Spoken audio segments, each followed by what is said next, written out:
Je t'aime, Seigneur. Ta bonté ne faillit jamais. Chaque jour, tu me tiens par la main. Du moment où je me lève et jusqu'à mon coucher, je chanterai la bonté de mon Dieu. Je t'aime, Seigneur. Oh, oh. Ta bonté ne faillit jamais. Oui, chaque jour, tu me tiens par la main. Du moment où je me lève et jusqu'à mon coucher, je chanterai la bonté de mon Dieu. Je t'aime, Seigneur Jésus.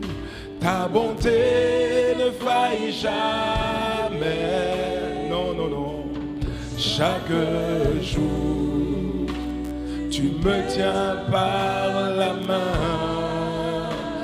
Oui, du moment où je me lève et jusqu'à mon coucher, je chanterai la bonté de mon Dieu.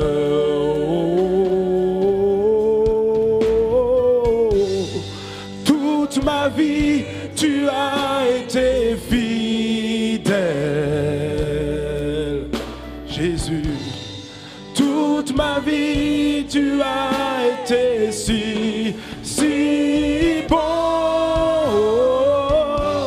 Avec le souffle qui est en moi, je chanterai la bonté de mon Dieu. Toute ma vie, tu as été fidèle, Seigneur de gloire. Toute ma vie, tu as été si bon.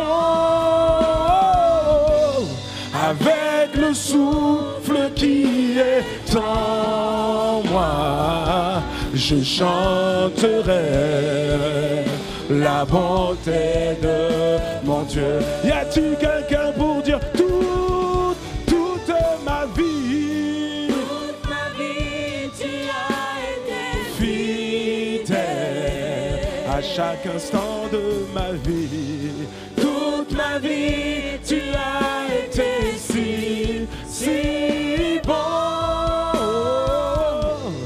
Avec le souffle qui est en moi, je chanterai la bonté de mon Dieu. Dis-le avec ton cœur, avec ton âme ce matin. Toute ma vie, tu as été fidèle, même dans les pires moments. toute ma vie, Tu as été si bon.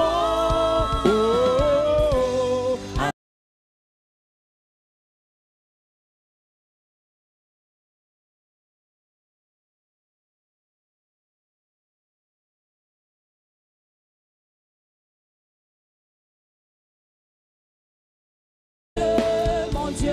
Oh, que quelqu'un dise toute ma vie, tu as été fidèle. Jésus, Jésus, toute ma vie, tu as été si bon. Avec le souffle qui est en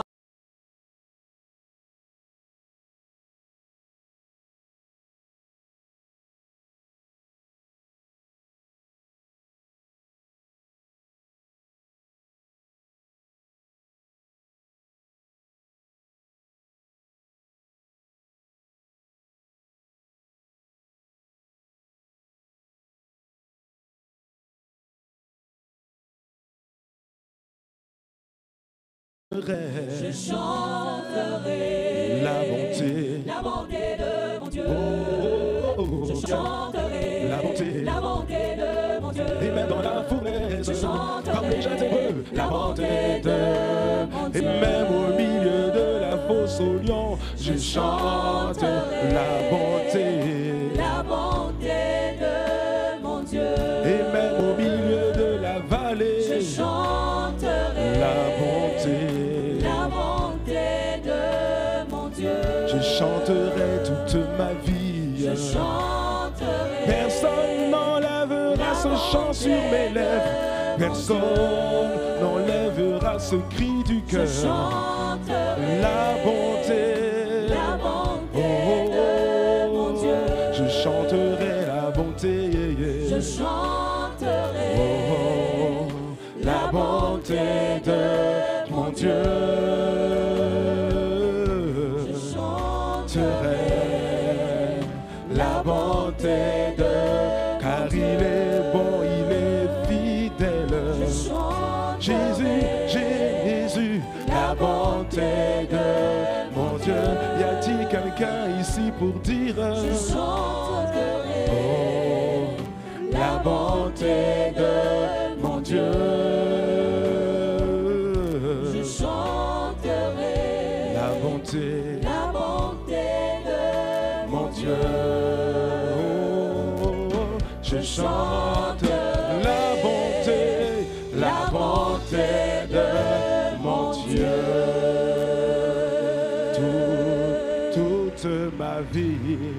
toute ma vie tu as été fidèle Jésus toute ma vie tu as été si bon avec le souffle qui est en moi je chanterai la bonté de mon Dieu.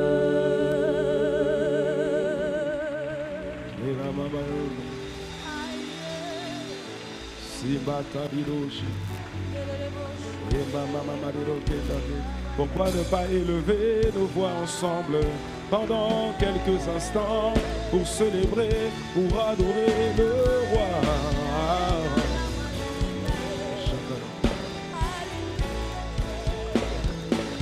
Matayaro Kobo Soche, Roke Batata, Basokoro, Shoka Mama Barotosi, Amabarorosi, Abariro, Emabaruki Tesi Amar,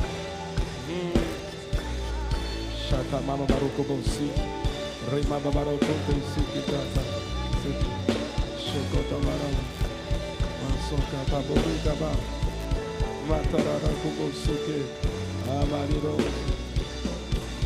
Marido, siame, marido, siame, fototorido, mataïla de robosi, merci à Matari, tu es digne de recevoir louange, honneur et gloire, acclamation, ovation, action de grâce.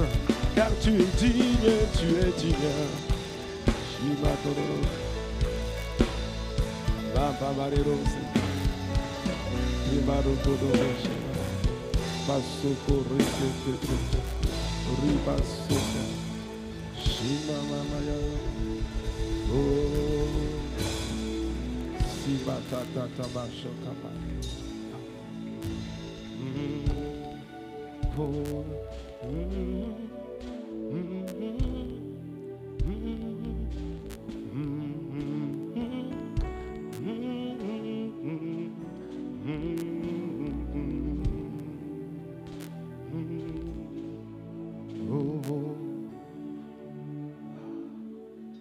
Dans ta présence, Seigneur, je peux voir ta lumière et je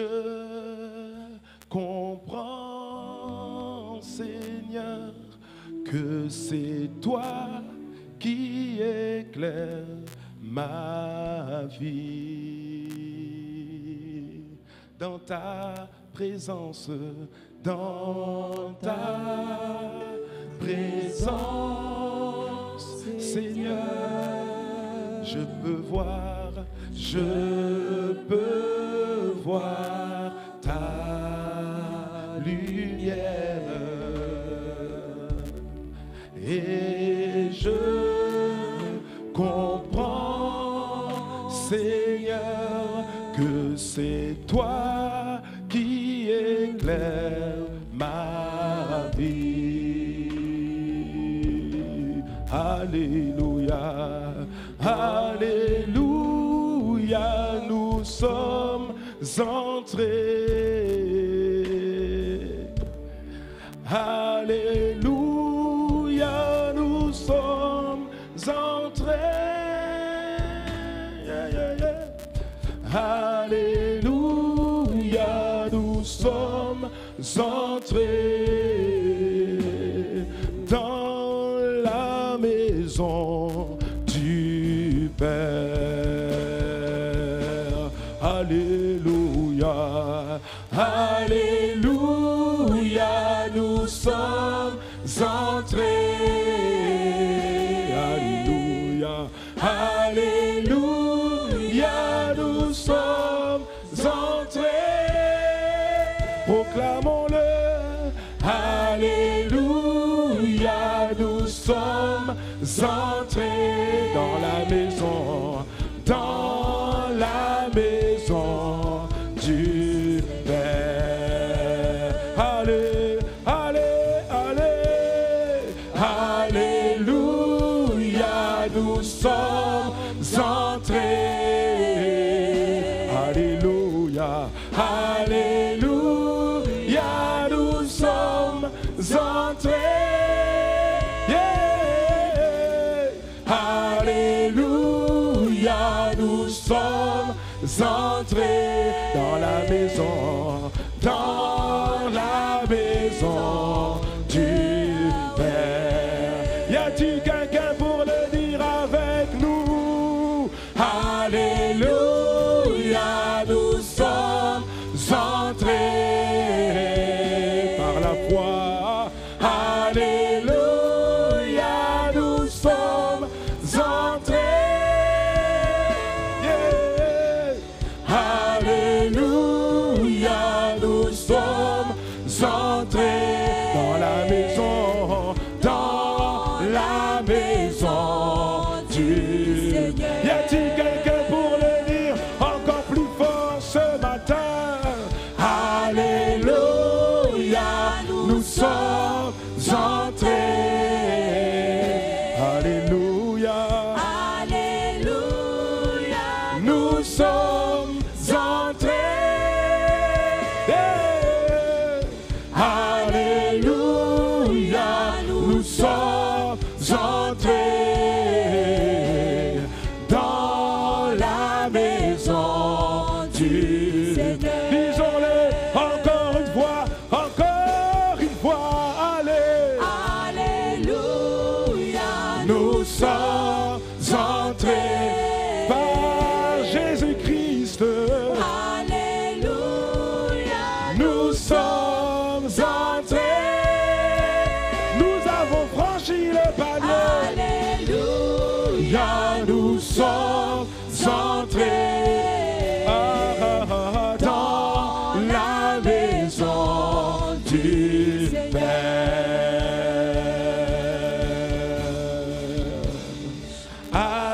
Alléluia, nous sommes entrés. Je veux entendre ta voix. Alléluia, nous sommes entrés. Que quelqu'un dise Alléluia, nous sommes entrés dans la maison du Père. Rien que l'assemblée, une dernière fois. Allez, allez, yeah.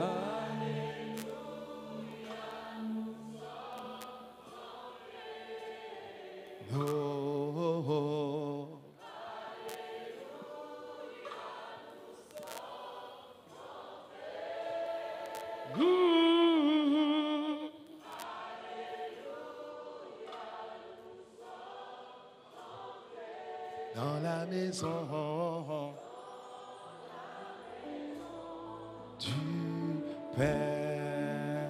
Oh, dans la maison, dans la maison du Père. Dans la maison, dans la maison, Dans la maison du Père, dans la maison de Jésus-Christ, Dans la maison, du Père. dans la maison, dans la maison, dans la maison, dans la maison du Père, dans la maison du Père.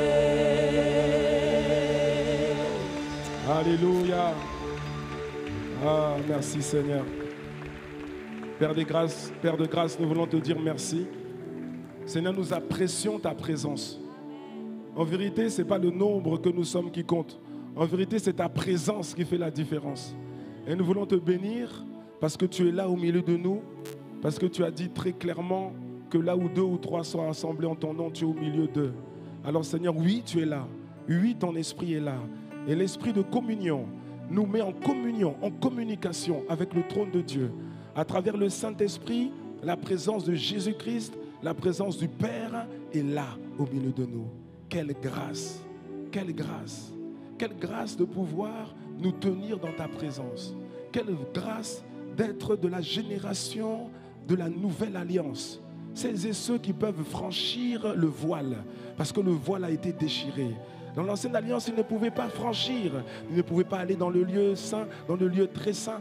Mais toi et moi, bien-aimés, à cause de l'œuvre achevée de Christ à la croix, toi et moi, nous avons accès au trône de Dieu. C'est ainsi qu'il peut dire, approchez-vous avec assurance du trône de la grâce, afin de trouver grâce et de trouver miséricorde, d'être soutenu, secouru dans vos besoins. Seigneur, quelle grâce tu nous fais. Nous te bénissons. Et cette grâce, nous ne voulons pas la prendre en vain. Cette grâce, nous voulons la valoriser. Nous voulons la protéger jalousement. Personne ne nous enlèvera notre salut. Aucune créature céleste, aucun démon de l'enfer, aucun ange, aucune personne sur la terre, aucune situation, aucune somme d'argent, aucune condition, aucun contexte, rien ne nous enlèvera, Seigneur, ce dépôt. Rien n'enlèvera, n'effacera nos noms dans le livre de vie de l'agneau. Seigneur, nous avons réalisé que sur la terre, s'il y avait une seule chose que nous devrions prendre, une seule chose que nous devrions chercher, si nous devions prendre une seule chose, ce ne serait pas l'argent, ce ne serait pas un travail, ce serait juste le salut que tu nous as accordé en Jésus-Christ. Et cette chose, tu nous l'as donnée, tu nous as accordé le salut. Alors nous avons déjà ce qu'il y a de plus précieux. Nous sommes déjà favorisés, bénis. Oh Seigneur, merci. Tu as dit clairement à un homme de gagner le monde entier, d'être l'homme le plus riche de toute la surface de la terre, si à la fin, il perd son âme. Alors Seigneur, cela signifie que nous qui avons le salut, nous sommes en vérité plus riches que quiconque ici sur la surface de la terre. Merci Père pour cette grâce et pour la richesse du salut en Jésus-Christ. Avec mon frère et ma sœur, nous refusons d'aller plus loin sans avoir poussé des cris de joie, des cris de gratitude envers ton œuvre, l'œuvre achevée de Christ à la croix. Nous disons Amen, Amen, Amen, oh, oh, oh, Amen, Amen à l'agneau de Dieu. Amen à ta présence. Amen à ta parole. Amen. Nous voulons te dire Amen. Oh, oh, oh. Amen. Amen.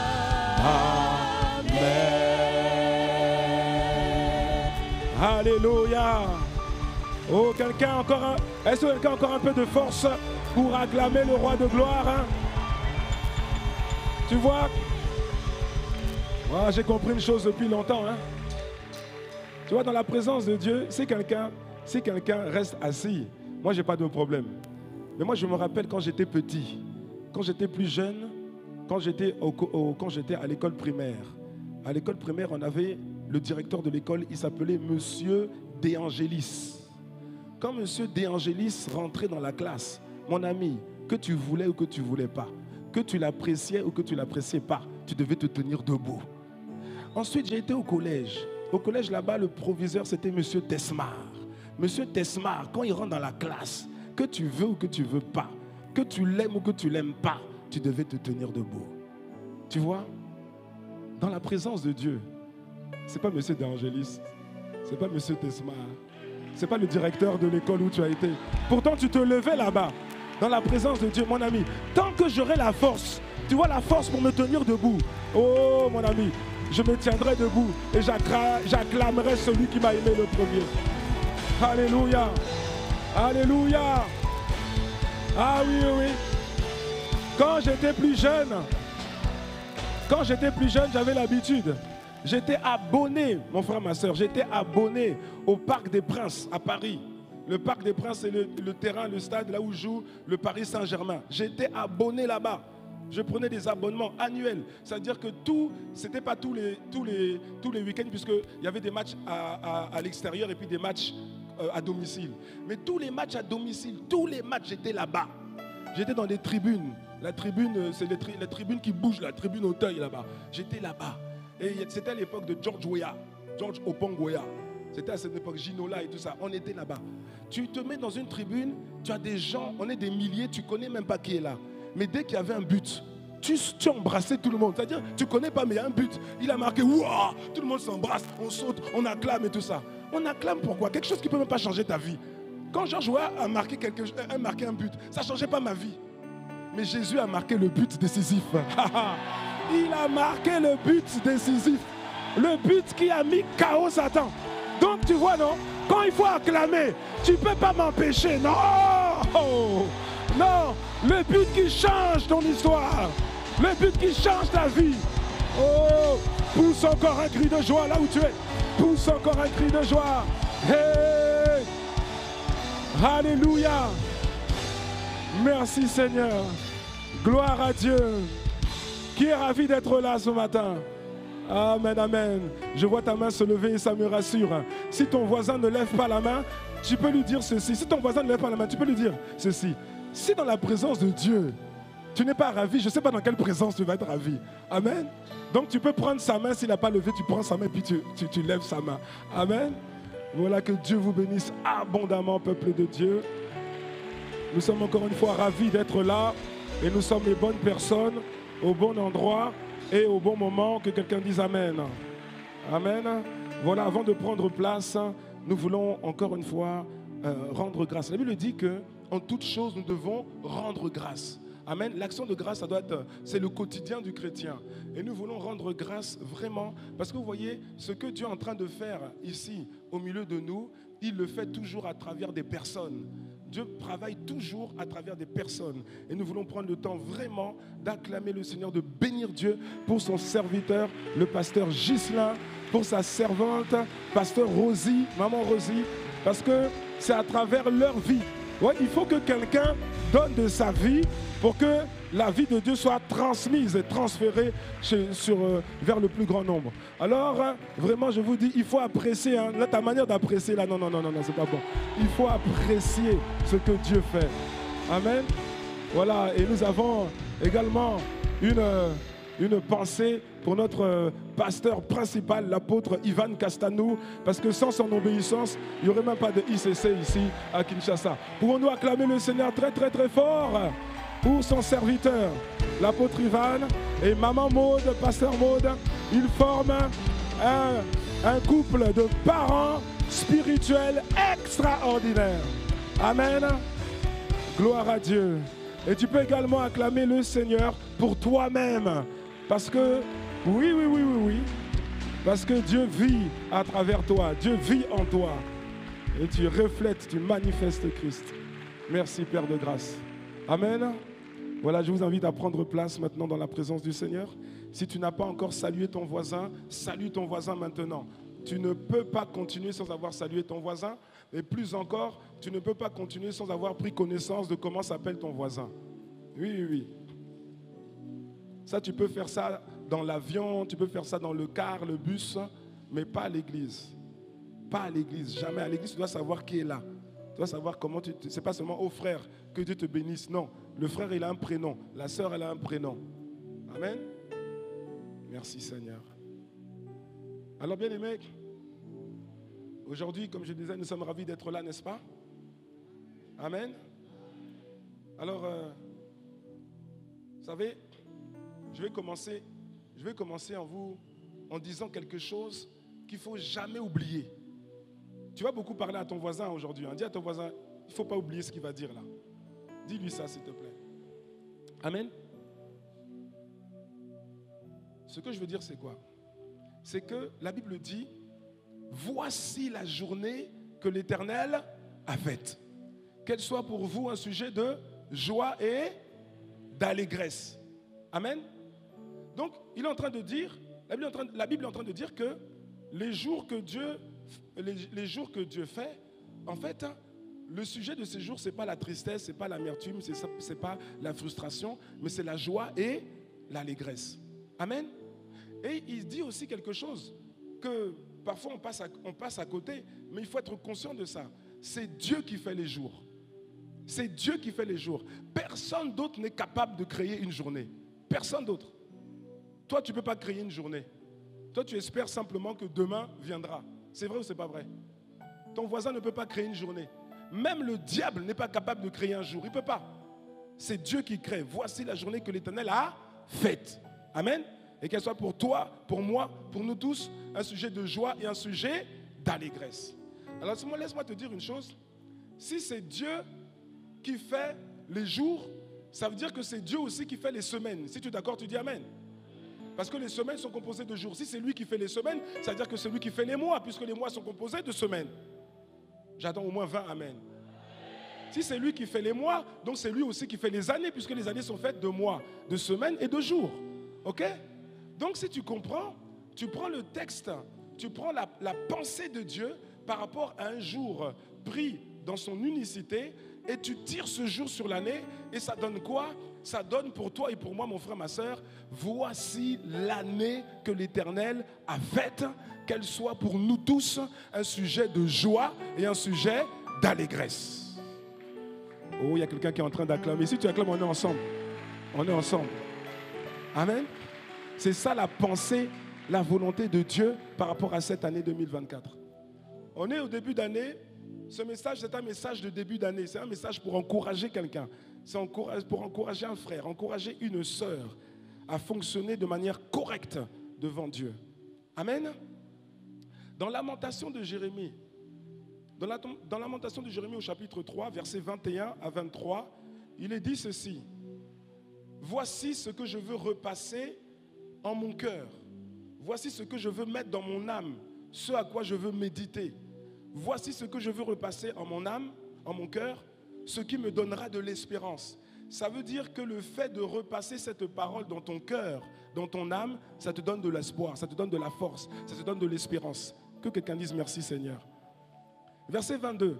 Les bontés de l'Éternel ne sont pas épuisées. Dis ça à quelqu'un. C'est pas épuisé. Les bontés de l'Éternel ne sont pas épuisées. Vraiment. On est en train de te dire que les bontés de Dieu, ce que tu attends là, les grâces, les bontés, ce n'est pas épuisé. Ses compassions ne sont pas à leur terme. Elles se renouvellent chaque matin. Chaque matin, les bontés de Dieu sont renouvelées. Chaque matin, les bontés de Dieu sont distribuées. Les compassions sont distribuées à celles et ceux qui veulent bien les recevoir. Que quelqu'un dise Amen à ça. Alléluia.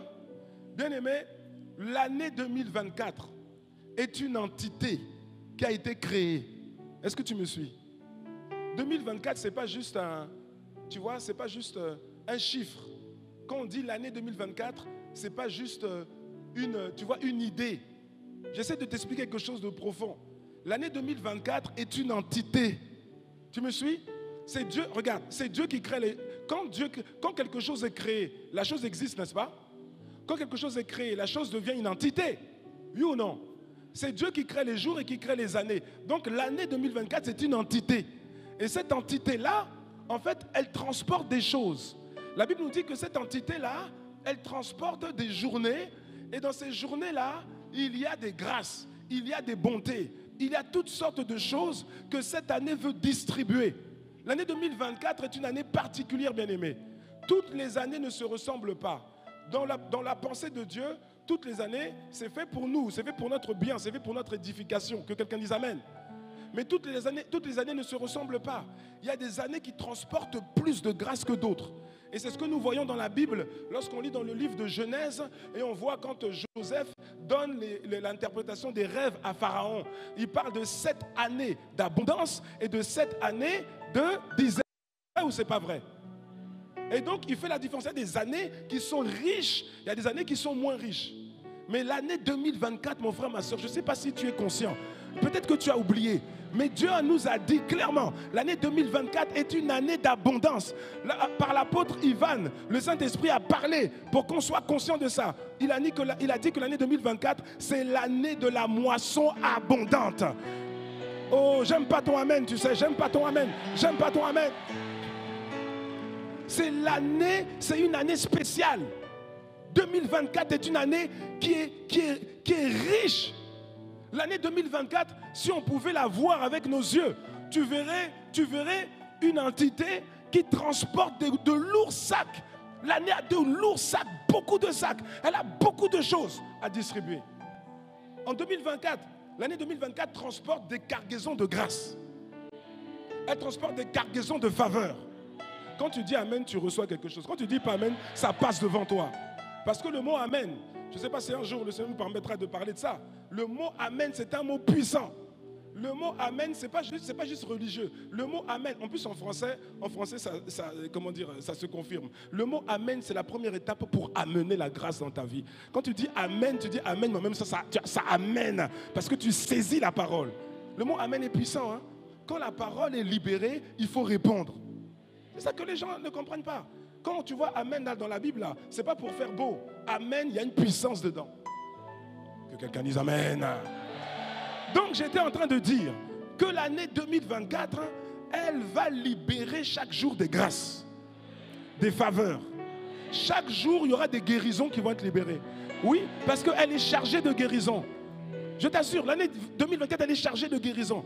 Elle est chargée d'élévation. Elle est chargée de promotion. Elle est chargée de miracles. Chaque jour, elle est chargée de prodiges. Elle est chargée de percées. Il y a des gens qui ont commencé l'année. Ils ont commencé l'année telle qu'ils sont. Avant la fin de l'année, l'année 2024 va leur libérer ce qu'on appelle l'état de millionnaire.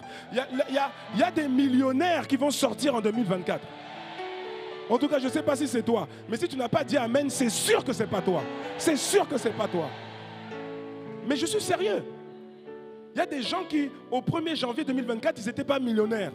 31 décembre, ils seront millionnaires. Il y a des gens, 1er janvier 2024, ils n'étaient pas guéris. Ils n'étaient pas guéris au 1er janvier. 31 décembre, ils auront obtenu la guérison. L'année 2024 apporte son lot de naissance, de grossesse et de naissance. Mais je te dis, toi qui as dit Amen, oui, c'est bon pour toi. L'année 2024 apporte son lot de délivrance, de libération. Il y a des victoires qui seront obtenues en 2024. Oui, parce qu'il y a des combats. Comme il y a des combats, l'issue d'un combat, c'est une défaite et une victoire. Donc il y aura des défaites, mais ça, ce n'est pas pour toi. Je dis, ce n'est pas pour toi. Et il y aura des victoires, ça te concerne. Ça te concerne, je dis. L'année 2024, il y aura des nouveaux records qui seront battus. Oui, il y aura de nouveaux records, de nouveaux records. Pas seulement des records aux Jeux Olympiques, il y en aura là-bas, mais il y aura aussi de nouveaux records. Des records de sainteté que tu n'as jamais eu dans ta vie. Un niveau de consécration que tu n'as jamais atteint. Il y aura des records de chiffre d'affaires sur les entreprises de plusieurs. Il y aura des records, je te dis. Des records de clients. 2024 est chargé. C'est chargé. Il y en a qui vont saisir et il y en a qui vont regarder l'année. C'est toujours comme ça. Tous les ans, c'est pareil. Tous les ans, c'est pareil. Au début d'année, tout le monde est là. Tout le monde s'agite là. Mais quand maintenant l'année commence, il y en a qui regardent l'année passée. Et puis on a Hein? Il y en a qui saisissent les grâces, qui saisissent les délivrances, qui saisissent les libérations, qui saisissent les conversions. Parce qu'il y aura aussi des conversions en cette année. Oui, il y aura des conversions. Et je crois que chaque jour, il y aura des conversions. Parce que je crois que, tu vois, la Bible dit que, dans Actes des Apôtres, que chaque jour, le Saint-Esprit ajoutait à l'Église ceux qui étaient sauvés. Chaque jour. Et je crois qu'à Kinshasa, chaque jour, il y a des enfants qui naissent. Oui, il y a des enfants qui naissent. Si peut-être tu ne sais pas, chaque jour, il y a des enfants qui naissent à Kinshasa. Dans les maternités, il y a des enfants qui naissent. Or, le monde naturel n'est qu'une extension du monde spirituel. S'il y a des enfants qui naissent naturels chaque jour, ça veut dire que chaque jour, Dieu a prévu des conversions. Chaque jour. Chaque jour. Et je prie qu'il y ait les conversions des personnes de ta famille, la conversion de tes enfants, la conversion de tes parents pour lesquels tu pries depuis, la conversion de tes amis d'enfance. Oui, il y en aura. Il y en aura. Mais ce que j'essaie de te dire, c'est que c'est disponible, mais il faut aller les chercher. Il faut aller les chercher. Je t'assure, mon frère, ma soeur, ce serait dommage pour toi que le Saint-Esprit ait annoncé que ça va être une année particulière, une année d'abondance, une année de moisson abondante, et que toi tu regardes l'année passée. Ce serait vraiment dommage pour toi. Je prie que ce scénario ne t'arrive pas au nom de Jésus. Alléluia. Dans Matthieu chapitre 11 au verset 12, il est dit ceci. Et c'est Jésus qui le dit. Depuis le temps de Jean-Baptiste. Matthieu chapitre 11 verset 12. Depuis le temps de Jean-Baptiste jusqu'à présent, le royaume des cieux est forcé. Il est forcé. Tu sais ce que c'est forcé? Quand quelque chose est forcé, ça veut dire que c'est quelque chose qui ne voulait pas se laisser prendre. Tu me suis ou pas? Mais tu mets de l'énergie pour rentrer quand même. Tu mets de l'énergie pour prendre quand même. Quelqu'un me suit ou pas? C'est ça, forcé. Forcé, ça veut dire que c'est quelque chose pour lequel tu dois mettre de l'énergie. Tu dois attacher une certaine dextérité, mettre de la dextérité, de la persévérance pour aller prendre. Ça veut dire que ça ne se laisse pas faire. Jésus dit que le royaume des cieux, depuis le temps de Jean-Baptiste jusqu'à présent, il est forcé et il dit ce sont les violents qui s'en emparent. C'est-à-dire qu'on peut s'emparer du royaume.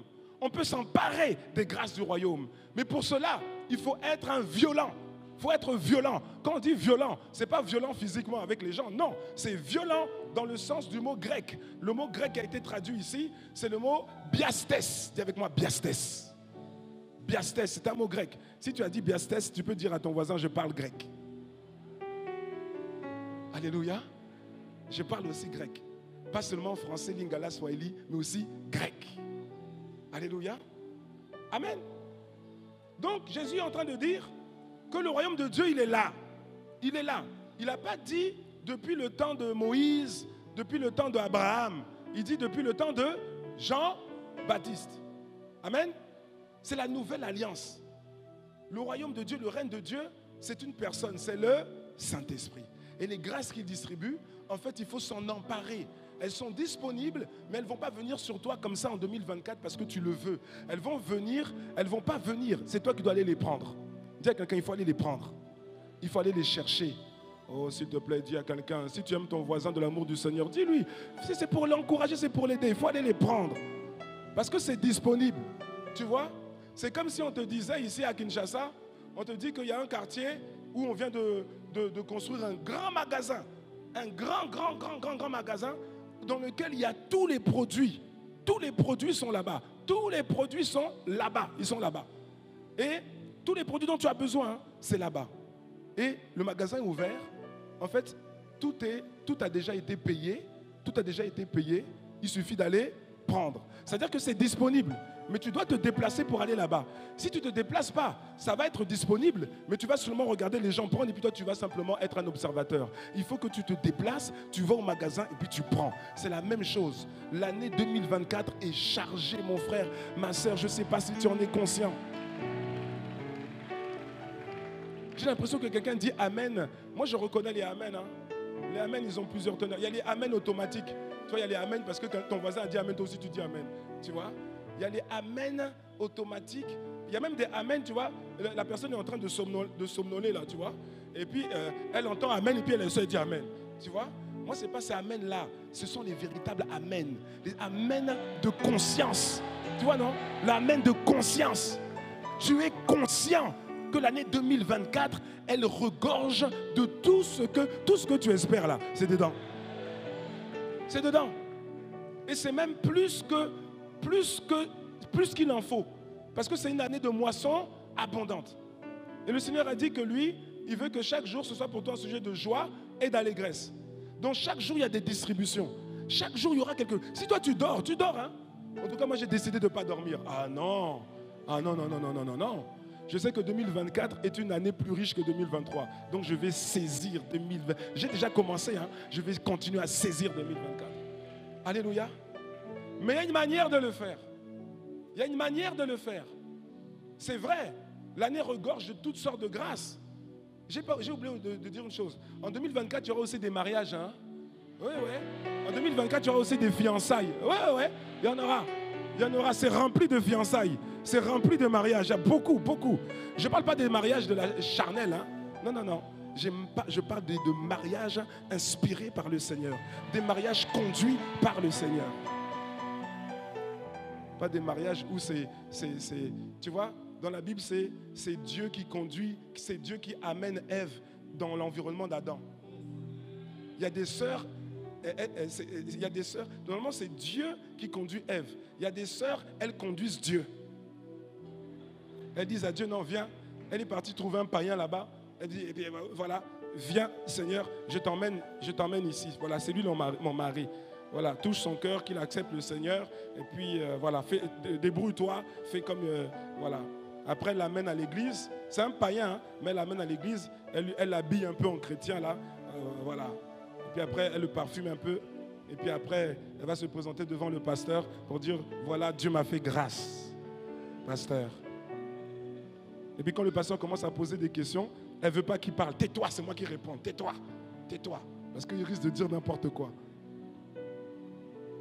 Dans tous les cas, je te dis qu'il y aura des mariages en 2024. Il y aura des fiançailles en 2024. Des mariages conduits par le Saint-Esprit. Que le Saint-Esprit valide, que le Saint-Esprit agrée. Il y en aura. Mais pour ça, il y a une attitude à avoir. Et c'est ça le but de mon message. C'est de transmettre des éléments qui vont t'aider à tirer profit de cette année. Parce que Dieu veut que tu en tires profit. Et je vais parler de 6 P. Dis avec moi 6 P. P, c'est la lettre P. Tu vois, non? La lettre P. Ok? La lettre P. Il y en a 6. Là, tu vois, c'est pas que tu vas être égoïste, mais sois un peu individualiste. Ne te laisse pas embrouiller par ton voisin. Parce qu'il y a des voisins, eux, ils veulent simplement vivre 2024. Il y en a d'autres, ils ne veulent pas vivre. Hein, comme toi et moi, nous, on ne veut pas vivre 2024. Nous, on veut prendre 2024. Tu vois, non, nous, on veut prendre. On veut être violent. On a dit que c'est les biastès, ce sont les violents. Soit tu seras violent en 2024, ou soit 2024 va te violenter. Ouais, moi, je ne veux pas être violenté je veux pas être violenté par l'année. Moi, mais je vais être violent. Amen. Alors, le premier P, c'est quoi? Il y en a 6. Le premier P que tu dois développer, hein, le titre du message, c'est les 6 P que tu dois impérativement développer cette année. Il y en a 6. Le premier P, c'est la présence de Dieu.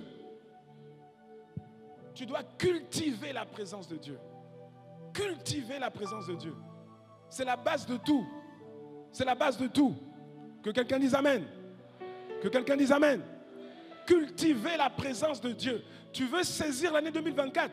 Tu veux récupérer les grâces que Dieu a mises, a placées en 2024. Tu dois cultiver sa présence. Matthieu chapitre 28, verset 20. Et voici, c'est Jésus qui parle, il dit, et voici, je suis avec vous tous les jours jusqu'à la fin du monde. Le Seigneur est avec toi tous les jours, ma soeur. Le Seigneur est avec toi tous les jours, mon frère. Mais ce n'est pas juste le fait de dire Amen, c'est le fait d'être conscient qu'il est avec toi. Amen. Ce n'est pas la même chose de savoir et d'être conscient. Quand tu es conscient que quelqu'un est avec toi, tu fais attention parce qu'il est avec toi. Quelqu'un me suit ou pas? Tu fais attention à lui. Tu t'intéresses à lui. Pourquoi? Parce qu'il est avec toi. Dans 1 Corinthiens chapitre 3, verset 16, Paul dit ceci. Il dit, ne savez-vous pas, c'est une question. Il dit, ne savez-vous pas que vous êtes le temple de Dieu et que l'Esprit de Dieu habite en vous? En fait, c'est une question qui résonne en fait comme une affirmation pour dire, mais tu dois être conscient, mon frère, ma soeur, que tu es le temple de Dieu et que le Saint-Esprit habite en toi. S'il te plaît, parle à un voisin. Le voisin que tu as trouvé le plus sympathique, le plus ouvert. Parce qu'il y en a qui ferment le front. Parle à celui qui est le plus sympathique. Et dis-lui, le Saint-Esprit est en toi. Tu es le temple du Saint-Esprit. Dieu habite en toi. Bon, si les deux voisins sont bien, tu parles aux deux. Hein? Sinon, l'autre peut se sentir rejeté. Amen. Mais ce n'est pas des blagues. Le Saint-Esprit est en toi. Tu es, en fait, ton corps est une habitation de Dieu. C'est ce que la Bible dit. Ton corps est une habitation de Dieu en esprit. Donc partout où tu vas, tu transportes le Saint-Esprit. Partout où tu vas, le Saint-Esprit est en toi. Partout où tu vas, le Seigneur est avec toi. Si tu es courageux, pose la question à ton voisin. Où est-ce que tu as amené le Saint-Esprit hier soir? Hein? Quelqu'un se gratte la tête, il ne veut pas répondre. Partout où tu vas, tu amènes le Saint-Esprit. Parfois, il n'est pas d'accord avec les endroits où tu l'emmènes. Il est avec toi. Cultiver la présence du Saint-Esprit, cultiver la présence de Dieu, c'est quoi? C'est être conscient que tu transportes Dieu. C'est être consciente que Dieu est avec toi à chaque instant. C'est faire attention. Parce que comme il est avec toi, et c'est une personne, c'est une personnalité. Le Saint-Esprit est une personne. Il a des émotions. Donc tu dois faire attention à ne pas l'attrister. Surtout que la Bible dit, n'attristez pas le Saint-Esprit. Il est attristable et il ne faut surtout pas l'attrister. Parce que quand tu attristes le Saint-Esprit, mon ami, il n'est plus actif dans ta vie. C'est comme toi, quand tu es attristé, tu ne fais plus rien. C'est-à-dire que tu as moins d'énergie parce qu'on t'a attristé. Quelqu'un t'a attristé, donc du coup tu peux moins donner. C'est la même chose avec le Seigneur. Tu dois faire attention à comment tu parles. Tu dois être sensible. Tu dois faire attention à tes propos. Tu dois faire attention aux actes que tu poses. Pourquoi? Parce que tu cultives sa présence. Tu dois même faire attention aux pensées que tu as. Parce que lui, il entend les pensées. Hein. Nous, on n'entend pas ce que tu penses là. Là, quand on est là ensemble, là, nous, on pense à la parole de Dieu. Toi, peut-être que tu penses à autre chose. Nous, on ne sait pas. Mais Dieu, il entend tes pensées. Donc, quand tu cultives sa présence, tu dois faire attention aux pensées. Il y a des gens qui ne font pas attention à leurs pensées. Eux, ils pensent que c'est seulement ce qu'ils disent et ce qu'ils font qui compte. Mais tes pensées là, tes pensées, le Saint-Esprit les voit, le Saint-Esprit les entend. Et ça peut bloquer des choses dans ta vie. Donc, cultiver la présence de Dieu, c'est être conscient que Dieu est avec toi, être conscient que tu dois faire attention à ce que tu dis, à ce que tu fais, à comment tu réagis, à comment tu parles et à ce que tu penses. Que quelqu'un dise Amen. Cultiver la présence de Dieu, c'est aussi être conscient, mon frère, ma soeur, que Dieu t'aime. C'est être conscient qu'il t'aime. Dieu t'aime, tu dois être conscient de ça. Il t'aime. Et il n'a pas à prouver son amour. Il a déjà prouvé son amour en donnant Jésus-Christ à la croix du Calvaire. Dans Jean 3,16, il dit, car Dieu a tant aimé le monde qu'il a donné. Il a donné déjà Christ. Amen. Donc tu dois être conscient de ça. Cultiver sa présence, j'insiste, c'est être conscient que Dieu t'aime. J'aime pas trop les phrases, les chants ou les mots où on dit que oui, Dieu, tu vois, Dieu t'aime encore, l'amour de Dieu encore en toi, Dieu t'aime encore. C'est pas Dieu t'aime encore, c'est comme quand tu dis Dieu t'aime encore, c'est comme s'il il pouvait ne plus t'aimer. Tu me suis ou pas? C'est pas il t'aime encore, il t'aime. Et laisse-moi te dire une chose. Ce n'est pas ce que tu vis, ce n'est pas parfois la difficulté de la vie que tu peux vivre, des réalités difficiles. Ce n'est pas ce que tu vis qui donne une indication de l'amour de Dieu envers toi. Parce que quelqu'un peut se dire que oui, mais moi, ma vie est compliquée. Ma vie c'est compliqué, je dois me battre pour des petites choses, c'est compliqué. Et donc tu as l'impression que Dieu ne t'aime pas. Non. Ce n'est pas le contexte de ta vie qui indique l'amour de Dieu à ton égard. L'amour de Dieu est indiqué par ce qu'il a fait en Jean 3,16. Amen.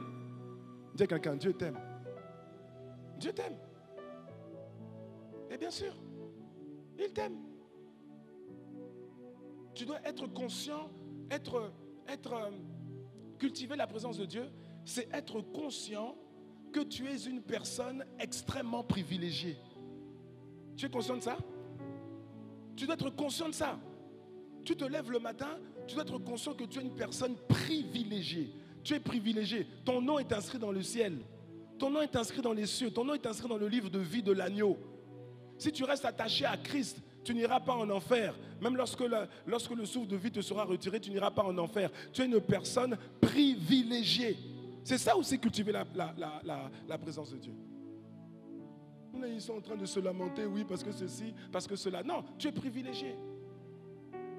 Oh, j'aimerais que quelqu'un dise Amen. Oh Seigneur, que quelqu'un dise Amen.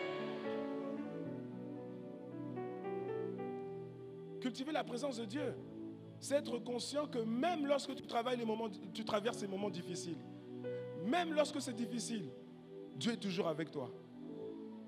Le psalmiste, David dit dans le psaume 23, il dit, quand je marche dans la vallée de l'ombre de la mort, je ne crains aucun mal, etc., etc.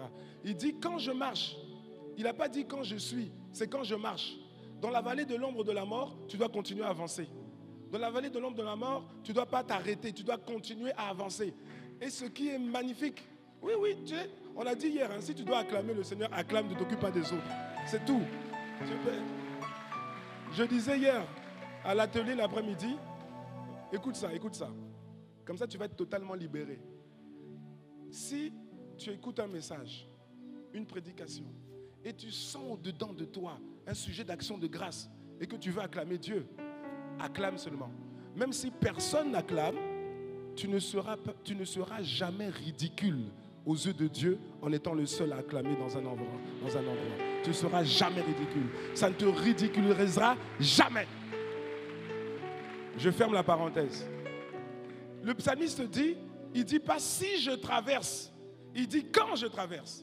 Dans la vie chrétienne, mon frère, ma soeur, il y aura des moments où tu vas être obligé de traverser la vallée de l'ombre de la mort. C'est-à-dire les difficultés, des problèmes, des choses que tu ne comprends pas, des oppressions, des calomnies, toutes sortes de choses. Tu vas être obligé. Il n'a pas dit si un jour, comme si c'était une possibilité conditionnelle. Non, c'est quand. C'est-à-dire que ça va arriver. Dis ça à quelqu'un, ça va arriver. Ça va arriver. Ce n'est pas la peine de dire à ton voisin, non, il ne faut pas prophétiser des mauvaises choses. Non, ce sont des bonnes choses. Parce qu'il dit, quand tu prends le texte du psaume 23, le but, ce n'est pas que tu restes, le but, ce n'est pas que ton cadavre soit trouvé dans la vallée de l'ombre de la mort. Le but, c'est quoi? C'est que tu traverses pour atteindre l'objectif, c'est-à-dire les verts pâturages et les eaux paisibles. Mais pour atteindre les verts pâturages et les eaux paisibles, Dieu te fait passer par la vallée de l'ombre de la mort. Amen. Mais quand quelqu'un a dit, et je trouve que c'est tellement vrai, même naturellement, mais aussi spirituellement, c'est qu'il dit que s'il y a une ombre, c'est qu'il y a de la lumière. Parce qu'il ne peut pas y avoir une ombre sans lumière. Et cette lumière qui fait cette ombre-là, c'est la présence manifeste de Dieu dans ta vie. Même dans la vallée des difficultés, il y a une ombre. Cette ombre-là, ce n'est pas la lumière du diable. Non, il ne peut pas t'éclairer. C'est la présence, la lumière de Dieu qui t'accompagne partout. Même si c'est difficile, même si c'est compliqué, le Seigneur est avec toi. Je prie pour que tu sois conscient en cette année 2024 de la présence de Dieu et que tu cultives cette présence au nom de Jésus. Amen. Amen. Merci Père. Merci Seigneur. Avant de passer au deuxième P, j'aimerais aussi te dire une chose. Cultiver la présence de Dieu, c'est être conscient, bien-aimé, mon frère, ma soeur, que le Seigneur a de beaux projets pour toi. Il a de beaux projets pour toi, quel que soit ce que tu traverses aujourd'hui. Quelles que soient les difficultés que tu as pu traverser, quelles que soient les difficultés du contexte dans lequel tu es né, sache que Dieu a de beaux projets pour toi. C'est ça aussi, cultiver la présence de Dieu. Cultiver la présence de Dieu, c'est être conscient de Jérémie 29, verset 11. Là où le Seigneur dit lui-même, je connais d'avance, je connais les projets que j'ai formés sur toi. Je connais les projets que j'ai formés sur toi. Ce sont des projets de paix. Moi, j'aime ça. Quand il dit ça, ça me rassure, ça me renforce, ça me rend fort, ça me rend confiant. Parce que Dieu me dit, je connais d'avant, je connais les projets que j'ai formés sur toi. Et il précise, ce sont des projets de paix, et il précise, et non de malheur, et non de malheur, et non de malheur, afin de te donner un avenir et une espérance. Cultiver la présence de Dieu, c'est être conscient que quelles que soient les conditions que tu traverses, Dieu a d'excellents et de beaux projets pour ta vie. Et ces projets-là, tu ne peux pas mesurer la beauté de ces projets par rapport au contexte que tu vis aujourd'hui. Parce que quelqu'un peut se dire, oui, moi je vis dans les difficultés, je vis dans la pauvreté, je suis au chômage, je n'ai pas ceci, je n'ai pas cela, je n'ai pas ceci. Et tu évalues le projet de Dieu par rapport à ta condition. Le projet de Dieu ne s'évalue jamais par rapport à ta condition. Jamais. Je dis jamais. Jamais. Même un enfant qui est né dans une étable, au milieu des animaux, le projet de Dieu, c'était d'en faire le sauveur de l'humanité. Oui, le projet de Dieu n'est pas, tu peux pas l'identifier par rapport à là où tu es né. Il est merveilleux, il est magnifique et il est pour toi. Waouh, merci Seigneur. Que quelqu'un dise gloire à Dieu. Donc le premier P, c'est la présence de Dieu. Le deuxième P, c'est quoi? Le deuxième P, c'est la parole de Dieu. Pour cette année, si tu veux saisir, récupérer les grâces multiples que Dieu a placées en 2024, il te faudra cultiver la présence de Dieu, c'est vrai, mais il te faudra aussi t'alimenter de la parole de Dieu. Pourquoi? Parce que la parole de Dieu est une nourriture. La parole de Dieu est la nourriture de l'homme intérieur. Jésus a dit, l'homme ne se nourrira pas de pain seulement, mais de toute parole qui sort de la bouche de Dieu. Amen. Donc tu as besoin d'être nourri de sa parole. Si tu n'es pas nourri de sa parole, si tu ne te nourris pas de sa parole, tu ne pourras pas récupérer les grâces que Dieu a prévues pour toi. Pourquoi? Parce que pour récupérer ces grâces, comme le Seigneur a dit tout à l'heure, dans ce qu'on a lu, il dit qu'il faut être biastès. C'est-à-dire qu'il faut être violent. C'est-à-dire qu'il faut être énergique. Parce que le mot biastès, ça veut dire énergique. C'est ceux qui sont énergiques. Mais pour être énergique, il faut s'alimenter. C'est vrai ou c'est pas vrai? Non, c'est vrai ou c'est pas vrai? Si quelqu'un ne s'alimente pas physiquement, tu ne t'alimentes pas physiquement pendant plusieurs jours, est-ce que tu peux gagner le marathon? Tu peux gagner un marathon. Tu peux remporter un combat, un championnat du monde de boxe. Tu t'es pas alimenté? C'est pas possible. Donc, pour pouvoir récupérer les grâces que Dieu a prévues pour toi, et j'insiste, il y a des grâces qui sont pour toi là, en 2024. Il y en a qui sont pour toi, mon frère, ma soeur. Donc, tu dois t'alimenter pour que ton homme intérieur soit, tu vois, non, énergique. Mais pour ça, il faut que tu prennes les aliments nutritionnels, les vitamines spirituelles de la parole de Dieu. Et il y a deux, tu vois, il y a plusieurs manières de recevoir cette parole. Il y a cette parole que Dieu donne de manière collective, en famille, au niveau de la famille spirituelle. Donc, ça c'est lorsque tu reçois la parole de Dieu, notamment le dimanche. Le dimanche, la parole qui est donnée, elle te concerne. Elle ne concerne pas seulement ton voisin. Il y a souvent des gens qui disent, ah, cette parole c'est pour toi, c'est pour toi, c'est pour toi. Non, c'est pour toi aussi. Amen. C'est pour nous tous. Cette parole, elle est pour nous tous. Et je disais tout à l'heure au premier culte qu'il ne fallait pas commettre l'erreur. C'est une erreur fatale, c'est une erreur dangereuse. L'erreur de croire que Dieu ne parle véritablement à l'église que le dimanche.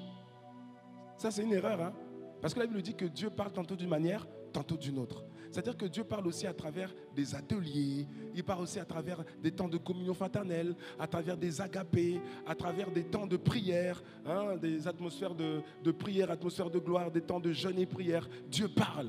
Si tu penses seulement qu'il parle seulement le dimanche et tu négliges le reste, mon ami, tu te prives de vitamines spirituelles dont tu avais besoin pour être un biastès. Amen. Amen. Donc il y a la partie, j'étais en train de dire qu'il y a la partie de la parole de Dieu, de l'alimentation que tu vas recevoir de manière collective. Mais ce n'est pas suffisant. Ce que nous recevons le dimanche, c'est important, c'est primordial. Mais il y a une dose d'alimentation spirituelle que tu dois aller chercher toi-même individuellement auprès du Seigneur dans tes temps de lecture et de méditation de la parole de Dieu. Maintenant, avant d'avancer, si je n'ai pas 20 amen, je n'avance plus. Voilà, là c'est bon. Amen. Je m'alimente des amen pour avancer. Alléluia. Écoute-moi, j'essaie de te dire quelque chose. Tu ne pourras pas devenir l'homme que Dieu veut que tu sois. Tu ne pourras pas devenir la femme que Dieu veut que tu sois. Si tu ne t'alimentes pas, tu ne peux pas. Mais si tu prends seulement ce qu'il y a à l'église, c'est très bien, mais ce n'est pas suffisant. Il y a aussi des choses que Dieu veut te montrer de manière individuelle. Et c'est comme dans une famille, ceux qui ont des enfants, vous avez déjà certainement fait ça. Ou même si vous n'avez pas d'enfants, vous avez été enfant dans une famille et vos parents ont certainement fait ça. C'est quoi? C'est qu'il y a des éléments que vous voulez communiquer à vos enfants. Vous trouvez que ce sont des choses importantes et qu'est-ce que vous faites? Vous réunissez tous les enfants. Oui ou non? Oui ou non? Vos parents vous ont jamais réunis tous ensemble, tous les enfants? Bien sûr que si. Et vous aussi. C'est-à-dire que là, c'est pour les communications particulières. Les choses importantes que vous voulez que tous les enfants comprennent. Parfois, c'est une mise en garde. Parfois, c'est une nouvelle. C'est une information. Parfois, c'est parce qu'un des enfants a fait une bêtise grave. Et donc, les parents rassemblent les enfants ils ne vont pas parler seulement à l'enfant qui a fait la bêtise. Ils parlent à tous pour que tous soient conscients que ça ne se fait pas. Amen. Donc ça, c'est la dimension collective. Et cette dimension collective, nous la vivons par une alimentation de la parole de Dieu. Lorsque le Seigneur nous parle à travers les prédications du dimanche, lorsqu'il nous parle à travers les ateliers, lorsqu'il nous parle à travers toutes sortes de programmes qui sont organisés dans la bergerie. Que quelqu'un dise amen à ça. Mais en plus de ça, toi aussi tu l'as expérimenté. Quand tu as fini parfois de parler à tes enfants, tous tes enfants réunis, tu vas maintenant prendre un enfant à part. Parce qu'il y a une parole particulière que tu veux lui donner. C'est vrai ou c'est pas vrai? C'est vrai ou c'est pas vrai? Tout ce que tes parents t'ont dit, ils ne te l'ont pas dit seulement en groupe avec tes frères et sœurs. Il y a des choses pour lesquelles ton papa ou ta maman t'a pris à part. Parce que c'était une parole pour toi, une parole spécifique pour toi. Une parole dont tu avais besoin pour avancer, pour être celui que tu devais devenir. Si quelqu'un me suit, qui dit simplement Amen. Alléluia. Et donc cette parole-là, c'est la parole que tu vas aller chercher dans ton intimité avec le Seigneur. C'est-à-dire à la maison, tu prends ta Bible, tu t'organises pour avoir des temps. Tu t'organises pour avoir des temps où tu lis la Bible, des temps où tu médites la Bible. Là, ce n'est pas l'église. Là, ce n'est pas le pasteur Ghislain. Ce n'est pas l'apôtre Yvan. Parce que l'apôtre Yvan, pasteur Ghislain, il nous donne la parole qui est collective. Mais maintenant, il y a des choses spécifiques. Parce que si tu attends seulement que le dimanche, tu reçoives tout ce dont tu as besoin, il y a des choses pour lesquelles tu vas attendre. Parce que parfois, tu vis une situation et tu as besoin d'avoir une alimentation, une vitamine particulière spirituelle. Sauf que le moment où on parle d'autre chose. Tu me suis ou pas? Et donc, si tu attends le jour où pasteur Ghislain va parler de ça, tu peux attendre peut-être 6 mois, peut-être 1 an. Alors qu'il y a quelque chose dont tu as besoin, alors tu vas prendre ça auprès du Seigneur de manière individuelle. Tu vas aller lire, tu vas aller méditer et tu vas recevoir la parole. Amen. Cette parole qui vient pour compléter l'alimentation que tu as au niveau familial. Amen.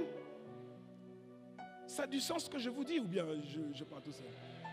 C'est comme parfois, et peut-être que quelqu'un comprendra mieux avec ça, tu peux avoir plusieurs enfants et tu leur donnes le même repas. Tu leur donnes le même repas, sauf qu'il y a un enfant, tu ajoutes encore quelque chose en plus parce que cet enfant, il a des carences en zinc, en fer ou quelque chose. Et donc cet enfant-là, tu vas lui rajouter quelque chose en plus. Amen. Tu vois, non? Donc tu as besoin des deux. Quand je dis t'alimenter de la parole, c'est les deux. C'est la parole du dimanche, c'est la parole aussi que tu vas chercher auprès du Seigneur dans tes temps de lecture et de méditation personnelle. S'il te plaît, aide-moi. Et dis à un voisin, si tu veux réussir en 2024, il faut que tu t'organises pour lire et méditer la parole. Dis-lui ça. Dis-lui ça, s'il te plaît. Ah, merci. Quand je te vois lui dire, ça me rassure. Parce qu'au moins, ce n'est pas que moi qui dis. Moi, j'ai dit et toi aussi, tu lui as dit. Amen. Alléluia. Le troisième P, qu'est-ce que c'est le troisième P? Le troisième P, le premier P, c'est quoi? C'est là. Le deuxième P, c'est là. Et le troisième P, c'est quoi? C'est la pratique de la parole. Ah oui. Ah oui. C'est la pratique de la parole. Tu ne réussiras pas à dépouiller 2024 si tu ne pratiques pas la parole. 2024, je répète, 2024 veut être dépouillé. En fait, je vais même aller plus loin. 2024 a été créé par Dieu pour ta paix et ton bonheur. Écoute bien, tu dois comprendre ça. 2024 a été créé par Dieu pour ton bonheur. 2024 sait, l'année 2024 sait qu'elle a été créée pour ton bonheur. Mais 2024, tu vois, elle veut que ce soit toi qui la dépouille. 2024 ne veut pas être dépouillé par les enfants du diable. 2024 ne veut pas être dépouillé par les enfants des ténèbres, par des païens. Non, 2024 veut être dépouillé par toi. Mais si tu ne dépouilles pas, les enfants des ténèbres peuvent la dépouiller. Tu me suis? Ne laisse pas quelqu'un d'autre dépouiller 2024. Non, 2024 c'est ton année, mon frère, ma soeur. Tu veux dépouiller cette année et elle veut être dépouillée par toi. Elle veut libérer les grâces, elle veut libérer les miracles, elle veut libérer les promotions professionnelles, les élévations, les guérisons. Elle veut le faire. Amen. Et le troisième P, donc, c'est tu pratiques la parole. Tu pratiques la parole. Jacques chapitre 1, verset 22. L'apôtre Jacques, inspiré du Saint-Esprit, il dira: mettez en pratique la parole et ne vous bornez pas à l'écouter seulement, en vous trompant vous-même par de faux raisonnements. Écouter la parole, c'est une bonne chose. Venir le dimanche, c'est une excellente chose. Tu es là, tu écoutes la parole. Quand tu lis la Bible, quand tu médites, tu écoutes aussi la parole. C'est très bien, mais ça ne suffit pas. Dieu dit ça ne suffit pas. Tu dois l'écouter et ensuite tu dois la mettre en pratique. Ne vous bornez pas à l'écouter, mais mettez-la en pratique et ne vous trompez pas vous-même par de faux raisonnements. Il y a des raisonnements. Il y a des faux raisonnements qui annulent la parole, qui embrouillent la parole. Tu vois? Et on en a parlé. Jeudi, je ne sais pas si tu étais là jeudi. Jeudi, on en a parlé. Jeudi, il y avait un silence dans la salle. Il y avait un silence. Les amens étaient bloqués ici. Mais je sais qu'il y avait les amens, mais ils étaient bloqués à la gorge là. Ah ouais. Pratique la parole, mon frère, ma soeur. Pratique la parole. Il y a une chose, et c'est ça qu'on a vu notamment jeudi, il y a une chose qui combat la parole. Il y a une chose qui arrive.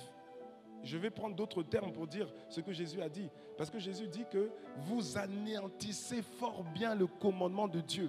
Vous anéantissez fort bien la parole de Dieu avec vos traditions. Avec vos traditions communautaires. Avec vos traditions familiales. Avec vos traditions ethniques. C'est Jésus qui dit, ce n'est pas pasteur Christian, c'est Jésus qui dit, il dit vos traditions. C'est-à-dire quand il dit vos traditions, ça veut dire qu'il n'y a aucune tradition des hommes sur la terre qui est parfaite. Aucune. Et Jésus dit, vos traditions anéantissent la parole de Dieu. C'est-à-dire qu'il y a une chose qui met la parole de Dieu KO. C'est la tradition. On a expliqué jeudi, on a posé la question. On a posé la question pour voir qui était courageux, qui était véritablement sincère. On a posé la question. Moi, d'abord, j'ai posé la question, quelles sont les communautés ici en RDC? On m'a répondu. On m'a dit, il y a les Bakongo, il y a les Baluba, il y a les Bangala, il y en a d'autres. Mais bon, j'ai dit, 3 seulement, je ne peux pas tout retenir. Tu me suis? Donc même si toi, je ne sais pas dans les 3 là, ça te concerne quand même ce que je veux dire. Amen. Et on a dit, mais c'est pas un problème d'appartenir à une communauté, puisque c'est Dieu qui nous fait naître dans des communautés. Amen. Aucun de nous n'a choisi sa communauté. Moi, je n'ai pas choisi d'être Bakongo, Balari ou quoi. Quelqu'un n'a pas choisi d'être Baluba, tu n'as pas choisi d'être Bangala.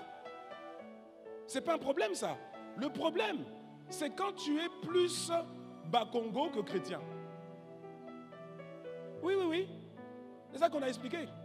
Et la question, c'était quoi? La question, c'était de dire, est-ce que tu es un chrétien Bakongo, un chrétien Baluba, un chrétien Bangala, ou bien est-ce que tu es un Baluba chrétien?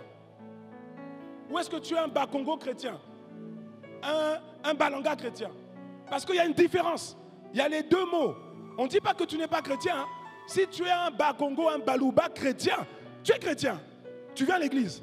Mais sauf que le Baluba chrétien, face à la parole, quand la parole de Dieu fait face à la tradition des Baluba, quand la tradition des Baluba, la tradition des Bakongo s'oppose à la parole de Dieu, toi qu'est-ce que tu fais? Tu choisis la tradition des Baluba. Tu choisis la tradition des Bakongo. Et tu crois que tu fais parce qu'on te dit oui, il y a la pression familiale, parce que toi tu es Baluba, parce que tu es Bangala, parce que tu es ceci, parce que tu es cela. Chez nous c'est comme ça. Mais oui, mais alors moi je poserai la question, c'est quoi ton chez toi? C'est quoi ton chez-toi? Tu es de RDC, mais quel RDC? Royaume des cieux? Est-ce que tu es du royaume des cieux? Parce que tu peux être de RDC, République démocratique du Congo, mais avant ça, tu es d'abord du royaume des cieux. Ça n'enlève pas le fait que tu sois congolais, Balouba, Bakongo, Bangala. Mais ça veut dire que lorsque la parole de Dieu fait face à la tradition, toi tu choisis la parole de Dieu. Tu choisis la parole de Dieu. Ouais. Quelqu'un est en train de baisser la tête, quelqu'un est en train de se fâcher contre moi. Mon ami, c'est moi qui ai le micro. C'est ça que j'ai, l'avantage que j'ai aujourd'hui. Non, je préfère te dire la vérité. Sinon, tu vas passer à côté. Ce n'est pas moi qui dis. Si tu m'en veux, ne m'en veux pas. Tu dois en vouloir à Jésus alors. Oui, mais nous, on est comme ça. Chez nous, c'est comme ça. Chez nous, les Bantous. Chez nous, on est comme ça. On est comme ça. Et Jésus dit, tu annules la parole. Il dit, vous anéantissez fort bien le commandement de Dieu. Tout ça pour garder vos traditions. Tout ça pour garder vos traditions. Non, faut mettre le verset, pardon, faut mettre le verset. Quelqu'un croit que je raconte n'importe quoi. Faut mettre le verset. Aidez-moi s'il vous plaît, la régie. C'est Matthieu. Il y a 2 versets comme ça, Matthieu chapitre... Matthieu... Non. Ah, tu crois que je vais passer vite là-dessus? Je ne passe pas vite, je reste là-dessus. Je fais ça pour ton bien. Miséricorde. Non, Marc chapitre 7, verset 8 à 9 et Matthieu 15, verset 3. Jésus dit, c'est Jésus qui parle. Marc 7, 8, 9. Vous abandonnez le commandement de Dieu et vous observez la tradition des hommes. Et il leur dit, vous anéantissez fort bien le commandement de Dieu pour garder votre tradition. Et Matthieu 15, 3, il leur répondit, et vous, pourquoi transgressez-vous le commandement de Dieu au profit de votre tradition? Ça va peut-être te choquer, t'embêter, t'énerver, t'agacer. Mais je dois te dire la vérité. Dans ta tradition que tu veux suivre à tout prix, là, il y a des choses qui ne sont pas bonnes. Ce n'est pas moi qui le dis, c'est le Seigneur qui le dit. Donc qu'est-ce que tu fais? Soit tu es chrétien d'abord, ou soit tu es Bakongo d'abord. Soit tu es chrétien d'abord, ou soit tu es Balouba d'abord. Mais si tu es Balouba d'abord, tu es Balouba chrétien, Bakongo chrétien, Bangala chrétien, alors c'est la tradition qui va venir enlever la chrétienté lorsque la parole de Dieu s'opposera à la tradition. Mais lorsque tu es d'abord chrétien, on ne dit pas que tu n'es pas Bakongo, Balouba ou quoi, mais tu es d'abord chrétien. C'est-à-dire que quand la parole de Dieu fait face à la tradition, toi tu sauras dire que non, moi ça là, moi je ne fais pas. Et il faudra être courageux. Parce que, oui, pour pouvoir dépouiller 2024, il faut être courageux. Parce que si tu annules la parole, tu ne pratiques pas la parole, tu annules la parole, tu ne pourras pas saisir les grâces que Dieu veut te donner. Tu dois être courageux. Courageux, rempli d'amour et rempli de sagesse. Pourquoi? Parce que face à la pression familiale, qui ne va pas manquer, je te le dis déjà, face à la pression familiale, il faudra que tu sois sage, déterminé et rempli d'amour. Pour dire à la famille, non, moi ça, je ne fais pas ça. Non, chez nous, quand les enfants naissent, on doit faire comme ça. Quand ce sont des jumeaux, on doit faire comme ça. Je dis non, moi je ne ferai pas ça. Ça veut dire que tu renies ta famille. Non, je ne renie pas ma famille. Je vous aime. Vous êtes ma famille. Je vous aime. Mais sauf que j'appartiens à un royaume. On appelle ça le royaume des cieux. Et ça, je ne peux pas faire. Mais ça ne m'empêche pas de vous aimer. Mais ça, je ne peux pas faire. Si vous voulez faire, faites. Mais moi, je ne ferai pas. Moi, ma femme, moi, mon mari, moi, mes enfants, ça, on ne fera pas. Par contre, ça, il n'y a pas de problème, on peut faire. Ça, il n'y a pas de problème, on peut faire. Mais ça, là, non, ça, je ne ferai pas. Mon ami, il va te falloir être courageux. Il va te falloir être courageuse si tu veux dépouiller l'année 2024. Sinon, tu vas continuer à traîner l'imitation des limitations. Traîner, pourquoi? Parce que là où Dieu veut te faire du bien, par la pratique de sa parole, tu annules la pratique de sa parole par la pratique des traditions. Que quelqu'un dise Amen ou aïe aïe aïe, mais dis quelque chose. Dis quelque chose. S'il te plaît, aide-moi, dis à ton voisin, pratique la parole. Dis-lui, c'est ça ton salut. Alléluia. 4e P. 4e P pour avancer. Le 4e P, c'est quoi? Tu le connais. Le 4e P, c'est la prière. C'est la prière. Tu ne vas pas réussir. Tu ne vas pas réussir à dépouiller l'année 2024 sans prière. Ce n'est pas possible. Parce qu'il y a des choses qui se décantent par la prière. Il y a des choses qui se débloquent par la prière. C'est-à-dire que tu vois, là vous avez la grâce, ça je n'ai pas dit ça au premier culte. Tu vois, l'apôtre Ivan, inspiré du Saint-Esprit, a dit que il a annoncé que l'année 2024, c'est l'année de la moisson abondante. Amen. Eh bien, laisse-moi te dire une chose. Si tu veux dépouiller, récolter encore plus en 2024, tu vas devoir faire encore plus d'efforts. Oui, il va falloir encore plus d'efforts, et notamment des efforts dans la prière. Parce que la moisson, je ne sais pas si tu as remarqué, tu vois, un des cycles universels, c'est, on l'a vu d'ailleurs, Genèse chapitre 8, verset 22, un des cycles universels, c'est le jour et la nuit, le froid et la chaleur, merci, l'été et l'hiver, mais aussi les semailles et la moisson. D'accord? Ça, ce sont des cycles. Mais je ne sais pas si tu as remarqué, pour quelqu'un qui veut récolter, qui sème et qui récolte, un agriculteur, tu vas remarquer que c'est toujours plus difficile de moissonner que de semer. Semer, je ne dis pas que semer c'est facile, mais semer c'est une chose. Tout ça en fait, bon ça il ne faut pas que je développe. Ah Seigneur, il ne faut pas que j'aille là-bas, pardon. Aïe. Il ne faut pas que j'aille là-bas, sinon on ne va pas s'en sortir.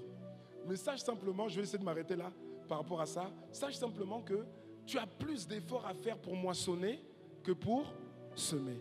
D'accord? Donc l'année 2024, qui est une année de grande moisson abondante, si tu veux moissonner, il va falloir que tu fasses plus d'efforts que ceux que tu as fait l'année dernière et les années d'avant. Quelqu'un me suit? Ah oui. Moissonner, ça nécessite de faire des efforts. Je ne sais pas si vous connaissez, bon, je ne connais pas très bien les cultures agricoles ici, mais je sais que en France notamment, vous avez la culture de la vigne, la culture du vin, et de la vigne, pardon. Et les gens qui ont des grands vignobles, ils passent moins de temps à semer qu'à moissonner. Quand ils moissonnent, ils font appel à toutes sortes d'étudiants qui vont venir pour faire les vignobles. Parce que c'est beaucoup plus dur de moissonner. Quelqu'un me suit ou pas? Donc tout ça pour te dire quoi, ma soeur, mon frère, c'est que si tu veux dépouiller l'année 2024, et je répète, l'année 2024 veut que tu la dépouilles. Elle a été faite pour ça. Elle veut que tu la dépouilles des miracles, des guérisons, des promotions, des élévations, des millions et tout ça. Tu vois, non? Elle veut. Elle préfère se laisser dépouiller par toi plutôt que par les ténèbres.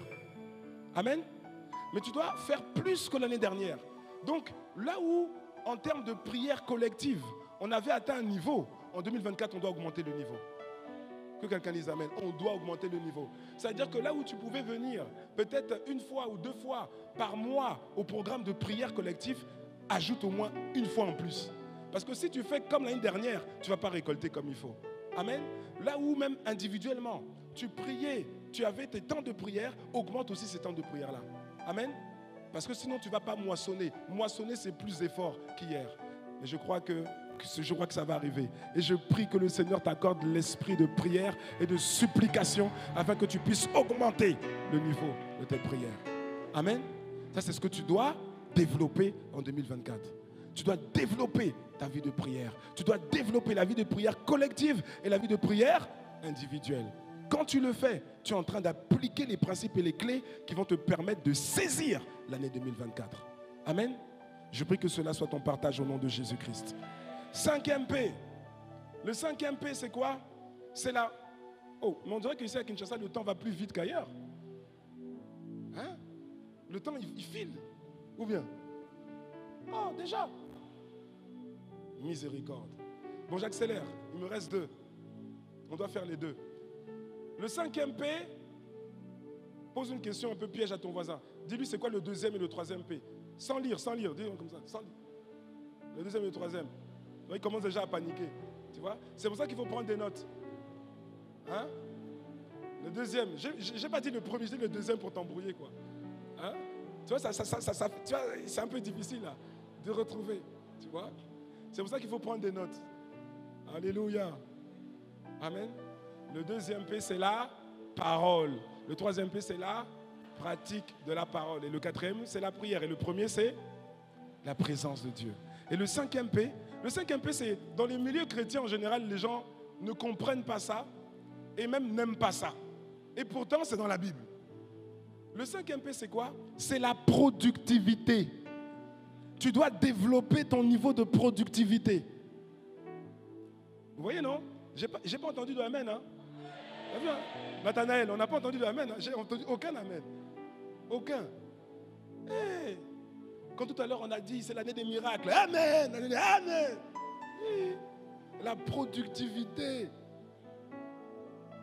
Et les chrétiens ne comprennent pas. Ils ne comprennent pas. Il y a des gens qui, parfois on a l'impression qu'il y a certains païens qui ont mieux compris la productivité que nous. Quelqu'un se dit que non, moi je suis sauvé, j'ai mon nom inscrit dans le livre de vie de l'agneau, j'irai au ciel. Pourquoi tu me parles de productivité? Ça sert à quoi? Alors laisse-moi te dire une chose. Si tu as un problème avec la productivité, ça veut dire que tu as un problème avec Dieu.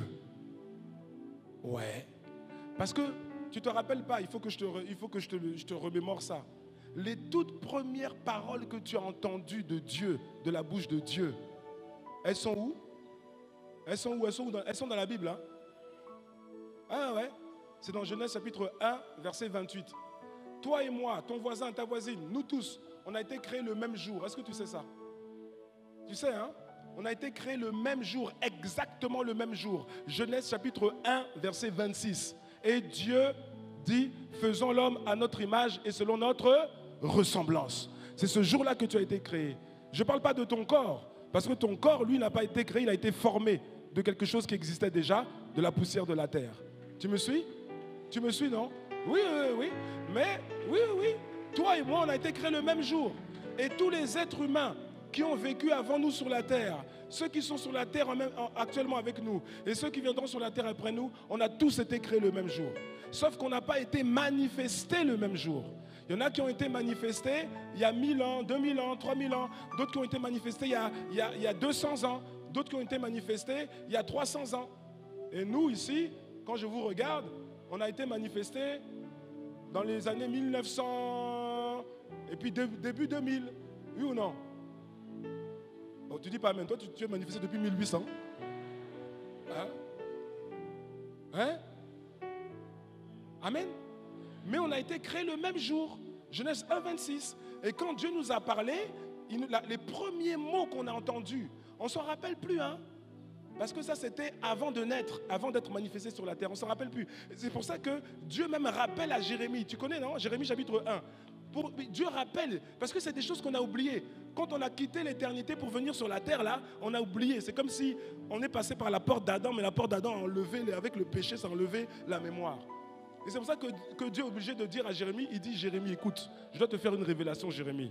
Avant que je ne t'eusse formé dans le ventre de ta mère, je te connaissais déjà. Ah bon? Ben oui, avant que je te forme. Donc déjà, il dit que c'est lui qui forme, c'est Dieu qui forme. Moi, ça me fait sourire d'entendre des gens que, oui, l'époux qui dit à sa femme, ah, tu m'as fait un bébé. Ah, tu as fait. C'est pas elle ne peut pas faire un bébé. Si elle design le bébé va, il va être bizarre. C'est Dieu qui fait. C'est Dieu qui sait comment on fait. Il maîtrise. La chose la plus complexe de l'univers, c'est le corps humain. Ah ouais. Toi, tu dis, j'ai fait un bébé à mon mari. Toi, tu as fait un bébé à ton mari. Ah bon? C'est toi qui as mis les nerfs. C'est toi qui as mis les... Toi, tu peux faire ça, toi?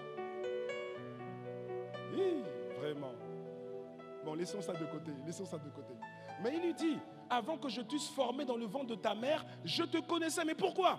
Mais je te connaissais parce que depuis Genèse 1, 26, je te connaissais parce que avant de te manifester, avant que la semence de ton papa vienne féconder l'ovule de ta maman, tu étais d'abord esprit, créé à l'image de Dieu, Genèse 1, 26, hein, à notre image et selon notre ressemblance. Donc tu étais esprit, mais tu étais au ciel, tu attendais ton tour. Et quand ton tour est venu, on t'a formé un corps et puis tu es né 9 mois après. Mais on a entendu des paroles de Dieu. Et c'est ça qui m'intéresse. Regarde les paroles que Dieu t'a données, les toutes premières paroles. Regarde, Genèse chapitre 1, verset 28. Non, s'il te plaît, prends ta Bible. Moi, je veux que toi-même tu vois. Oui, prends ta Bible ou ton téléphone. Il y a des gens qui disent Bible, ils ont des téléphones. Ah. Dis à quelqu'un, ça c'est un téléphone. C'est pas la Bible. Il va dire, il y a la Bible dedans. Ok. Non, non, non, je veux que toi-même tu lises. Je sais que tu connais le texte, mais je veux que toi-même tu le lises. Voici les paroles, voici les toutes premières paroles que Dieu t'a dites. Voici les toutes premières paroles que nous avons entendues de Dieu le jour où nous avons été créés à son image et selon sa ressemblance. Il a dit quoi? 1, 2, 3. Il dit quoi? Dieu les bénit et Dieu leur dit, soyez à l'église. Mais si, c'est ça. Jeûnez. Mais si. Mais il faut jeûner, non? Oui, il faut jeûner, bien sûr qu'il faut jeûner. Mais les toutes premières paroles que Dieu t'a dites, c'est soyez féconds. Soyez féconds, attention, hein. Soyez féconds, c'est pas... parce que non, ils prennent ça pour dire, il faut faire... c'est beaucoup d'enfants, beaucoup d'enfants. Non, non, non. Soyez féconds, c'est plus que ça. Soyez féconds, c'est être productif. C'est produire des choses. Tu vois, non? C'est ça, être fécond. En fait, si tu peux remplacer ici, soyez féconds, c'est pas soyez productif. Donc, si un chrétien a un problème avec la productivité, alors il a un problème direct avec Dieu et il a un problème direct avec ce qu'il est supposé faire.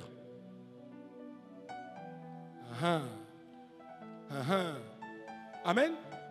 Plus loin, plus tard, Jean chapitre 14, verset 12. Jésus dit, en vérité, je vous le dis, celui qui croit en moi, qui croit en Jésus ici? Qui croit en Jésus? Lève la main si tu crois en Jésus. Si tu ne crois pas en Jésus, ne lève pas la main. Mais si tu crois en Jésus comme moi, lève la main. Tu crois en Jésus, non? Alors ça veut dire que ce qui suit, ça te concerne. Dis à quelqu'un, ça te concerne. Non, comme il a levé la main. Si ton voisin a levé la main, dis-lui, ce qui suit, ça te concerne. Ok? En vérité, je vous le dis, celui qui croit en moi fera.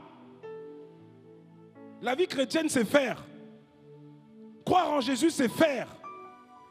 Croire en Jésus, c'est travailler. Celui qui croit en moi fera aussi les œuvres que je fais et il en fera de plus grandes parce que je m'en vais au Père.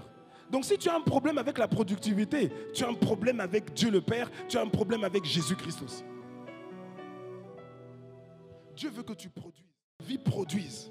Il y a différentes choses que Dieu veut produire à travers toi. Tu n'es pas sur la terre pour accompagner les autres, tu es sur la terre pour produire. Il y a des idées, des inspirations que Dieu t'a déjà données d'ailleurs, mais que tu as enfouies au-dedans de toi. Il y a des choses qui doivent sortir de toi. 2024 doit être l'occasion pour toi de faire sortir des projets, des idées dont tu as beaucoup parlé, mais tu n'as rien fait encore. La productivité, est-ce que tu sais que la productivité en Christ est un des plus puissants moyens d'évangélisation qui existent? Est-ce que tu sais ça? Non, la plupart des chrétiens ne pas ça. Pourtant, c'est ce que Jésus a dit dans Matthieu chapitre 5, verset 16. Matthieu 5, 16. Qu'est-ce que Jésus dit? Il dit que votre lumière luise ainsi. Que votre lumière luise ainsi. Ça veut dire déjà que Dieu a mis une lumière en toi. Tu es une lumière. Je dis que tu es une lumière. Tu es une lumière. C'est le Saint-Esprit qui a allumé cette lumière. Que votre lumière luise ainsi devant les hommes. Il n'a pas dit devant les frères et sœurs. Il n'a pas dit devant les frères et sœurs. Si ça lui devant les hommes, c'est aussi, il y a aussi les frères et sœurs. Mais ce n'est pas limité à l'église. Là, il est en train de parler de luire, de briller dehors. Tu me suis? D'ailleurs, entre parenthèses, la vie chrétienne, ce n'est pas à l'église. La vie chrétienne, c'est dehors. La vie chrétienne, ce n'est pas ici. Là. Ici, ce n'est pas la vie chrétienne. La vie chrétienne, c'est dehors. C'est dehors. C'est quand tu sors de l'église, là. C'est ça. C'est là qu'on voit si tu es chrétien. Ce n'est pas ici. Ici, comment on peut savoir si tu es chrétien? Le vrai chrétien, on ne le voit pas, on le constate pas à l'église. Tout ce que tu peux faire ici, là, ça ne nous donne pas une indication sur ce que tu fais dehors. La vie chrétienne, c'est dehors. Et Jésus dit, tu dois briller dehors. Oui, oui. Et il dit que votre lumière luise ainsi devant les hommes, afin qu'ils voient vos bonnes œuvres. Quelqu'un veut dire, oui, non, moi, je ne vais pas me montrer. Moi, je ne vais pas me montrer. Jésus dit, tu dois te montrer. Parce que la lumière est faite pour être montrée. La lumière n'est pas faite pour être cachée quelque part. Tu es un trésor, tu es un chef-d'œuvre, ma soeur. Tu es un chef-d'œuvre, un trésor, mon frère. Le monde doit te voir. En vérité, voir ta lumière. Mais ta lumière, en fait, c'est la lumière de Dieu qui est en toi. Parce que s'il te voit que toi, le monde ne va pas t'accepter. Mais il voit Christ en toi, la lumière de Dieu en toi. Et regarde la puissance de l'évangélisation. Parce qu'il dit, afin qu'ils voient vos bonnes œuvres. Mais attention, entre parenthèses, les bonnes œuvres, moi à l'époque je pensais que les bonnes œuvres, c'est-à-dire c'est que tu aides les pauvres, tu donnes aux pauvres, tout ça. Mais en fait les bonnes œuvres c'est plus que ça. Les bonnes œuvres, le mot grec là c'est le mot kalos, K-A-L-O-S, kalos. Tu sais ce que ça veut dire kalos? C'est-à-dire des œuvres extraordinaires, épatantes, extraordinaires, magnifiques. Des œuvres qu'on n'a pas vues, des œuvres que l'œil n'a point vues, hein, que l'oreille n'a pas entendues, qui ne sont même pas encore montées dans le cœur de l'homme. C'est ça les bonnes œuvres que Dieu veut faire à travers toi. Et donc Jésus est en train de dire, quand tu vas être productif, tu vas commencer à manifester, à réaliser des œuvres. Qu'est-ce qui va se passer? Les hommes vont commencer à te regarder. Les gens vont commencer à te regarder. Ils vont te regarder. Ils vont te regarder parce que les gens ne regardent pas ce qui est en bas. Les gens regardent ce qui brille. Les gens regardent ce qui brille. Les gens regardent ce qui est magnifique. Et tu es une œuvre magnifique de Dieu. Et donc du coup, les regards vont se tourner vers toi. Et quand les regards se tournent vers toi, qu'est-ce que toi tu fais? Tu dis non pas moi, tu fais comme Joseph. Non pas moi, mais c'est le Dieu des cieux qui fait à travers moi. Et du coup, les gens vont réaliser que Dieu est réel.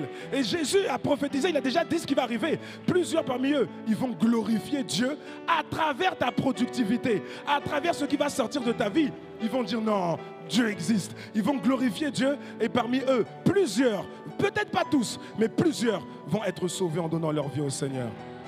Alléluia.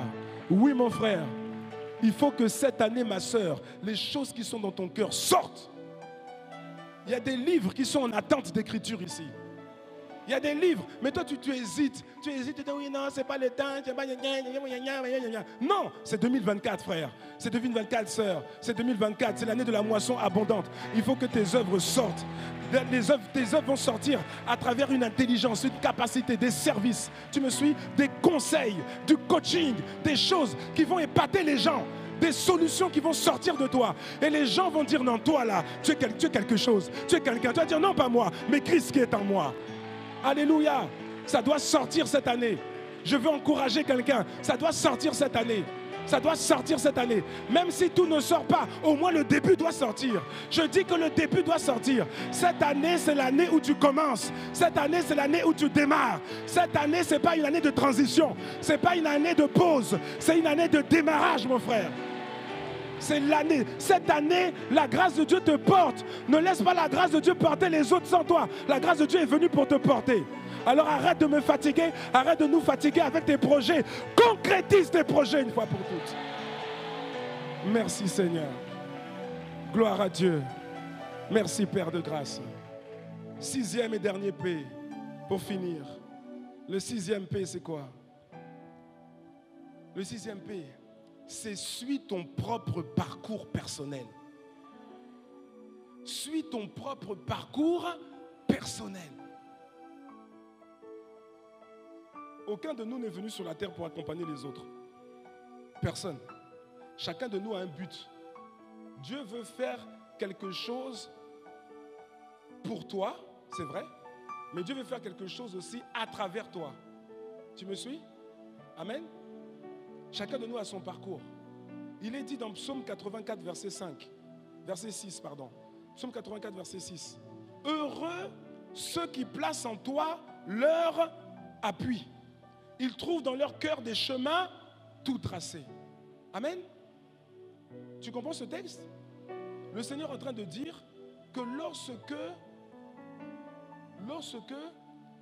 tu places ta confiance en Dieu, hein, tu cherches Dieu, tu vas trouver les voies, la trajectoire singulière, unique que Dieu a prévue pour ta vie. Tu vois? Oui. C'est pour ça que parfois on dit que ton futur, il n'est pas dehors, ton futur, il est en toi. Parce que Dieu a déjà mis le code de ton futur en toi. Tu vois, non? C'est comme la graine. C'est comme la graine. Le futur de la graine, il n'est pas en dehors de la graine. Le futur de la graine, il est dans la graine. Ton futur, il est en toi. Amen. Mais il dit que, il essaie de dire, enfin, ce que j'essaie de dire, c'est quoi? C'est ça mon point. C'est de dire que dans ton cœur, il y a des chemins tout tracés. Dans le cœur de ton voisin aussi, il y a des chemins tout tracés. Dans le cœur de ta voisine. Mais ce n'est pas forcément les mêmes chemins. Parce que tu n'as pas le même appel que ton voisin ou ta voisine. Si tu me suis, tu dis Amen. Tu n'as pas le même appel, ce n'est pas le même appel. Tu vois? Tu dois suivre ton propre parcours. Tu dois suivre ton propre couloir. Tu dois suivre ça. Parce que tu ne dois pas rester simplement en train d'admirer les autres qui avancent dans leur trajectoire. en train d'admirer les autres qui avancent dans leur couloir, en train d'admirer les autres qui avancent dans leur parcours. Il y a des gens, malgré que l'année soit une année d'abondance, il y a des gens, ils ont commencé l'année. Dès le début d'année, Dieu a déjà sifflé le début de la course de l'année 2024. Il a sifflé. Il a sifflé. Mais toi, tu es encore resté dans les starting blocks. Tu es encore là. Ça fait déjà 2 mois. Tu n'as pas encore bougé. Pourquoi? Parce que tu regardes les autres. Ton regard est focalisé seulement sur les autres. Et quand ton regard est focalisé sur les autres, c'est là que ça devient dangereux pour toi. Pourquoi? Parce que tu regardes les autres et tu te compares à eux. Et puis tu te dis, mais le frère là, la sœur là, on a pourtant le même âge. On a le même âge. Mais lui, elle a fait tel diplôme. Moi, je n'ai pas ce diplôme-là.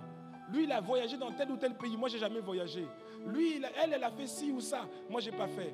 Lui, on a le même âge, mais lui, il est né dans tel quartier. Moi, je ne suis pas né dans ce quartier-là. Et tu es en train de comparer. Et ça te limite parce que tu oublies que toi, tu as ton parcours. Quelqu'un me suit? Tu compares ce que les autres sont avec ce que toi tu es. Tu compares ce que les autres font avec ce que toi tu fais. Tu compares ce que les autres ont avec ce que toi tu as. Et ça a tendance à te figer. À te figer parce que tu te dis, mais les autres, ils sont tellement loin par rapport à moi. Les autres, ils sont tellement loin. Je ne pourrai jamais les rattraper. Est-ce qu'on te demande de les rattraper? On ne te demande pas de les rattraper. On dit qu'il y a des chemins qui sont tout tracés par rapport à ta destinée. Quelqu'un me suit? Mais le fait de regarder toujours les autres, si tu dois regarder les autres, alors ça doit être pour te challenger. Tu vois, non? Mais pas pour être là en les regardant partir. Parce que quand tu les regardes partir, plus tu restes là et puis ils avancent, et plus la distance va être grande. Tu me suis? Est-ce que tu me suis? Dis à quelqu'un, tu as ton parcours à suivre. Oh, dis-lui, tu as ton parcours à suivre. Amen. Est-ce que tu connais un peu l'athlétisme ou pas? Quelqu'un a déjà vu les courses d'athlétisme? Bientôt, il y aura les Jeux Olympiques à Paris. Mais tu as déjà vu les courses d'athlétisme? Tu connais la course du 100 mètres, non? Le 100 mètres. Tout le monde a déjà vu? Non, 100 mètres. Est-ce que quelqu'un a déjà vu une course de 100 mètres? 100 mètres, ok? 400 mètres. Qui a déjà vu une course de 400 mètres? 400 mètres. Ça va, non? Tu as déjà vu? Ok? Bon, au premier culte, j'avais des frères qui étaient venus là. Ils sont où? Hein? J'ai besoin de 3 ou 4. Oui, il faut venir. Les frères. Encore 2. Encore 1. Encore 1. Oh. Voilà. Ok, est-ce qu'on peut les encourager? Non, venez. Comme ça, tu vas bien comprendre et puis on va finir. Amen. Vous voyez? Bon, mais là, les autres, mais est-ce que les autres voient ça? Ce que je vois ici? Moi, je sais ce que c'est.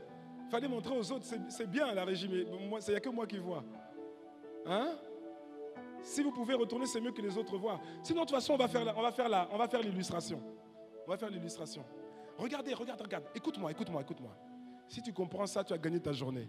Écoute. Tu as ton parcours. D'accord? Ton voisin aussi a son parcours. La course du 100 mètres, il y a une différence entre la course du 100 mètres et la course du 400 mètres. La course du 100 mètres, quand tu regardes le début de la course, tout le monde est au même niveau. Tu as déjà vu ça, non?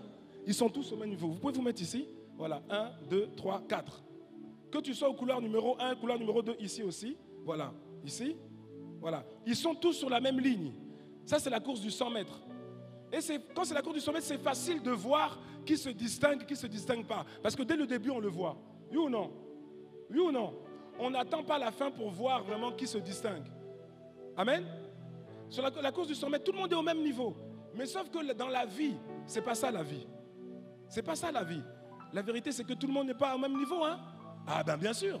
Il y en a qui vont naître à Pakadjouma, il y en a d'autres qui vont naître à La Gombe, Upen, ou on m'a parlé de pigeons.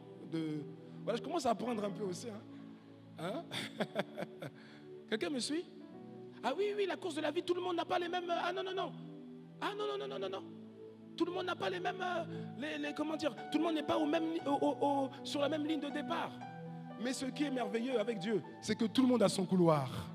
Tout le monde a son couloir. Et c'est ça le plus important. Tu n'es peut-être pas sur la même ligne que les autres, mais tout le monde a son couloir. Et ton couloir, c'est ton couloir. C'est ton couloir à toi. C'est ton couloir à toi. Alors quand tu regardes la course du 400 mètres, parce que c'est la vie, c'est plutôt l'image, c'est plutôt le 400 mètres que le 100 mètres. Tu vois, et je dirais même que c'est le 400 mètres haies.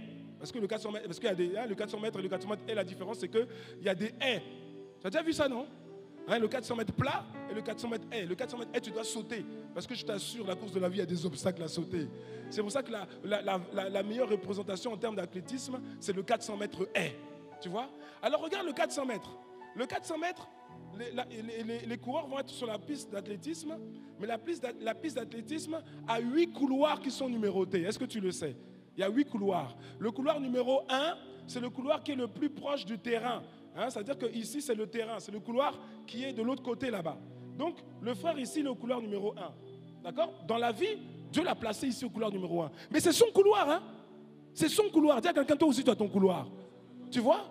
Après, maintenant, au couloir numéro 2, jusqu'au couloir numéro 8, comme la course n'est pas une course rectiligne, tu vois, c'est une course, tu vois,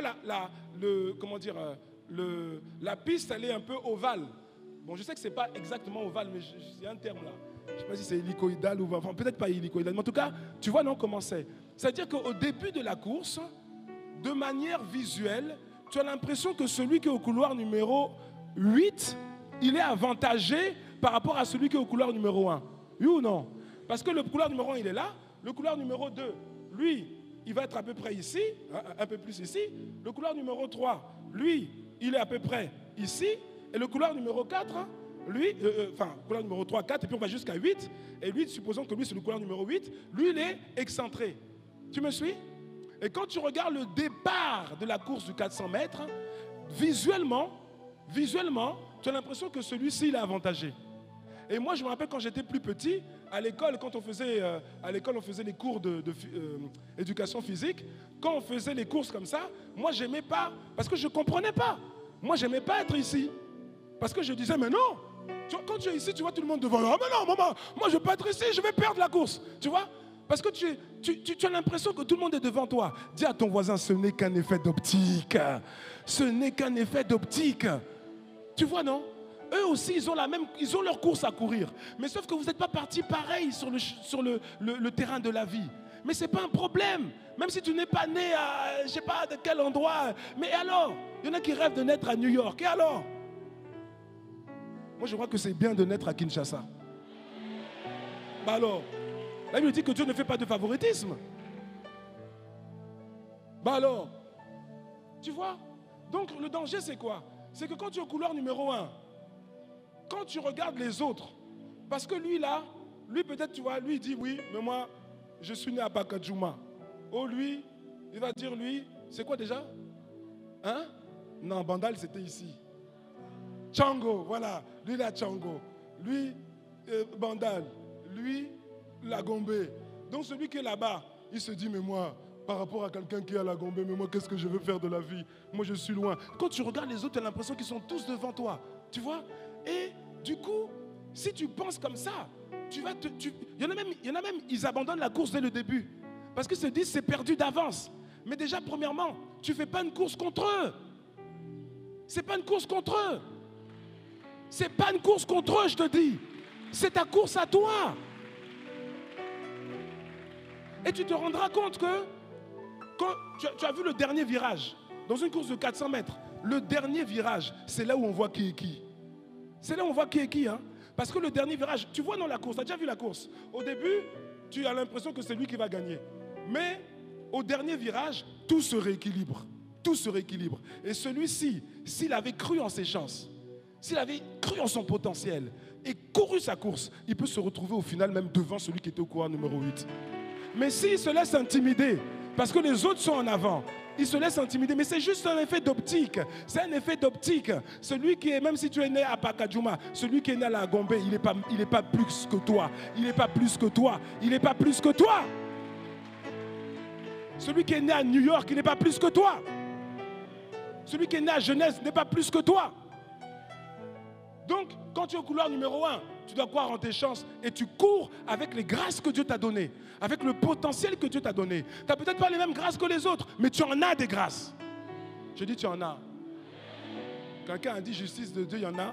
Tes grâces, il y en a. Amen. Maintenant, je termine. Maintenant, il y a un danger à être au couloir numéro 8. faut vous le dire, il y a un danger. Parce que quand tu es au couloir numéro 8 ici, c'est un couloir où facilement l'orgueil peut te toucher. Parce que quand tu regardes devant toi, il n'y a personne. C'est-à-dire que tu es au sommet. Il n'y a personne devant toi. Il n'y a personne, tu vois, non, il n'y a personne qui peut se dire qu'il est plus que toi. Parce que devant toi, il n'y a personne.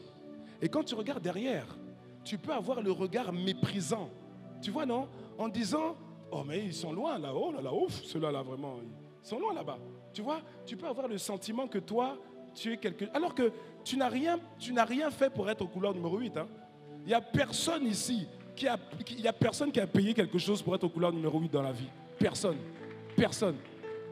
En vérité, tu n'as rien de mieux que, même si tu es né dans le meilleur hôpital privé de Kinshasa, même si tes parents, avant que tu naisses, tes parents sont partis pour accoucher aux États-Unis, pour accoucher à Bruxelles. Tu n'as rien de mieux que celui qui est né à Pacadjouma. Tu ne peux pas dire que toi, tu peux pas aller avoir de l'orgueil, être hautain et puis dire que non, tu n'as rien de mieux. Il y a tout en toi. Les grâces, bien sûr, les dons, les talents. Il y a des choses en toi. Mais tu ne peux pas dire que tu es supérieur à quelqu'un d'autre. Parce que si tu fais ça, tu vas commencer à regarder les autres comme des gens qui sont un truc. Parfois même, ils disent, ah non, moi je ne vais pas les... voilà. Mais dans la course de la vie, quand tu es là et que tu n'as pas appris à faire les efforts, mon ami, la vie va te faire payer. Et au dernier virage, même celui qui était au couloir numéro 1, numéro 2, ils peuvent te dépasser et faire plus d'exploits que ceux que tu auras réalisés toi-même. Amen. Alors, tout ça pour dire quoi? Quel que soit... Est-ce qu'on peut acclamer le Seigneur pour eux? Vraiment, merci les frères. God bless you. Tout ça pour dire quoi? Tout ça pour dire quoi? Pour dire que, quel que soit là où Dieu t'a fait naître et les circonstances de ta vie, quelles que soient les choses, il y a une trajectoire, il y a un parcours spécifique que Dieu a prévu pour toi. Et si tu suis ce parcours, tu vas réussir ta vie et tu vas glorifier Dieu. Amen. Amen. Oh, donne un bon amen. Et pour finir, pour donner une autre illustration, pour que quelqu'un comprenne encore mieux, et surtout quelqu'un qui n'a pas compris qu'il puisse comprendre, je vais prendre l'exemple de l'avion. J'ai pris ça tout à l'heure au premier culte, l'avion. Tu vois l'avion, hein, tout le monde a vu un avion. Hein? Alors imagine-toi, l'avion a plusieurs composantes, mais imagine-toi maintenant les roues, la roue. Tu vois, la roue de l'avion, le train d'atterrissage, la roue de l'avion. Donc la roue est là, tu vois, et puis la roue se compare au reste de l'avion. Et la roue commence à pleurer. Oui, elle pleure. Parce que la roue, quand tu vas à l'aéroport, jamais tu regardes les roues. C'est vrai ou c'est pas vrai? Toi, tu as déjà regardé les roues? Non, on ne regarde pas les roues. On regarde les ailes. Tu vois, non? On regarde le fuselage, on regarde les ailes. Et tu vois maintenant la roue qui commence à sentir un sentiment de rejet, de dire, moi, personne ne me regarde.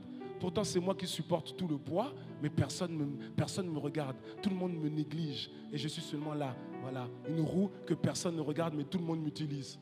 Et quand la roue regarde l'aile, la roue commence à regarder l'aile avec admiration. Oh, l'aile, elle est tellement bien designée. L'aile, elle est belle. Elle est super belle. L'aile, elle est faite en fibre de carbone. Moi, je suis fait en un vieux caoutchouc.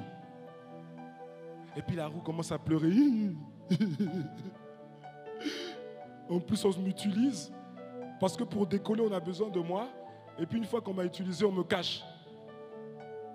Hein, dès que l'avion a décollé, tu as remarqué, dès que l'avion a décollé, on cache la roue, allez, hop, on rentre la roue. Et la roue commence à pleurer. Moi, il n'y a personne qui me voit. Il n'y a personne qui me voit. Mais laisse-moi te dire une chose. Lorsque tu fais partie du plan de Dieu, et tu fais partie du plan de Dieu, quel que soit l'endroit où Dieu t'a placé, tu comptes. Et si tu es comme la roue, hein, c'est pas que Dieu te cache, Dieu ne te cache pas. Dieu te préserve parce que tu es tellement précieux. Parce que sans toi, on ne peut pas atterrir. Sans toi, on ne peut pas atterrir et sans toi, on ne peut pas décoller. Fais simplement ta part. Fais simplement ta part. Fais simplement ce que Dieu a prévu que tu fasses et tu seras récompensé par Dieu, au-delà même de ce que tu peux espérer et penser. Je prie dans le nom puissant de Jésus qu'au son de ma voix, toi qui vas dire un amen comme le tonnerre, tu vives une année 2024 extraordinaire où tu vas dépouiller l'année 2024 pour la gloire de Dieu et pour ton épanouissement. Si c'est toi, alors acclame le Seigneur très très fort. Alléluia. Merci Seigneur. Merci Père de grâce. Amen. Oh, donne encore un amen, donne encore un amen. Merci Seigneur. Alors bien-aimé, il faut quand même que je fasse une chose avant de laisser le micro. Je ne peux pas laisser le micro sans avoir expliqué une chose supplémentaire. Il y a quelque chose de très important.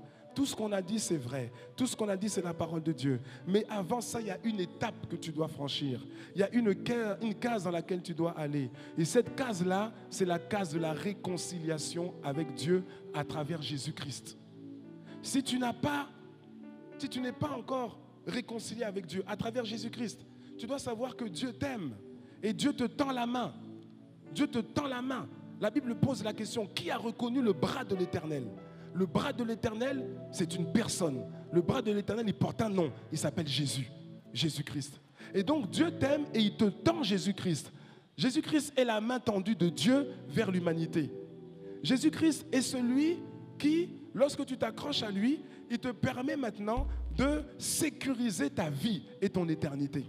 Pour peu que tu gardes sa main attachée jusqu'au jour où le Seigneur te rappelle à lui. Mais si tu passes ta vie, tu ne saisis pas la main de Jésus-Christ et la mort te trouve comme ça, sans avoir saisi la main de Jésus-Christ, alors bien aimé, c'est l'enfer qui t'attend. C'est l'enfer. C'est l'enfer.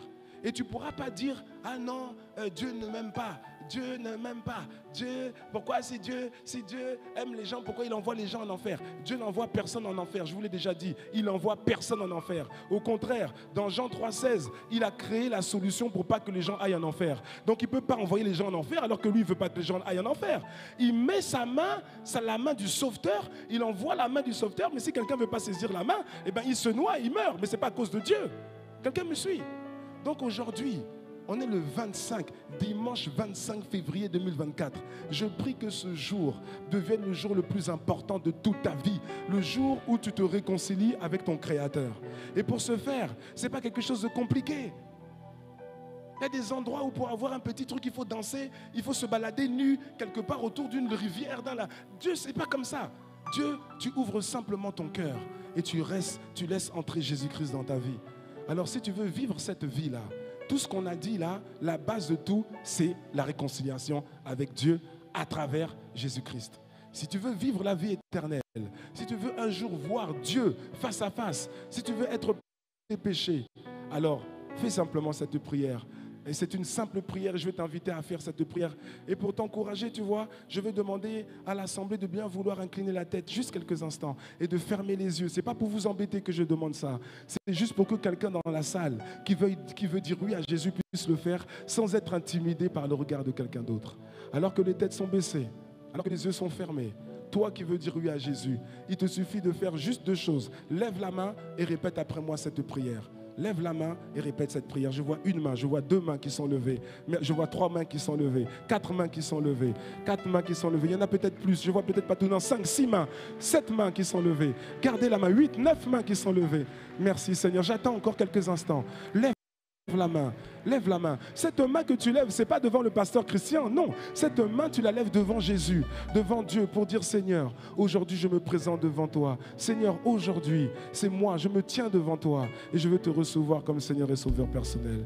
Alors que ta main est levée, répète après moi cette prière. Fais cette prière de tout ton cœur, mais cette prière ne doit pas rester dans ton cœur. Elle doit sortir de ta bouche, parce que la Bible dit que c'est en croyant du cœur que l'on parvient à la justice, mais c'est en confessant de la bouche que l'on parvient au salut. Alors je vais pour t'encourager, demander à l'assemblée de répéter également afin de t'encourager dans cette prière. Répète après moi, Seigneur Jésus, aujourd'hui, j'ai entendu ta parole et aujourd'hui, je veux me repentir.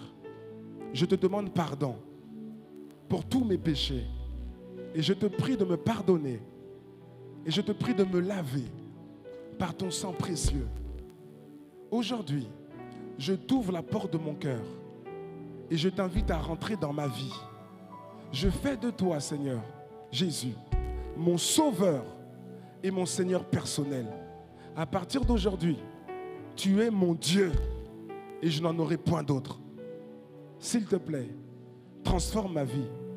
Fais de moi la personne que tu veux que je sois. Et à travers ma vie, que tes desseins et tes projets se réalisent. Merci Seigneur. Au nom de Jésus. Amen. Amen. Amen. Merci Seigneur. Alors, gloire à Dieu, vous savez, le ciel se réjouit dès lors que quelqu'un donne sa vie au Seigneur.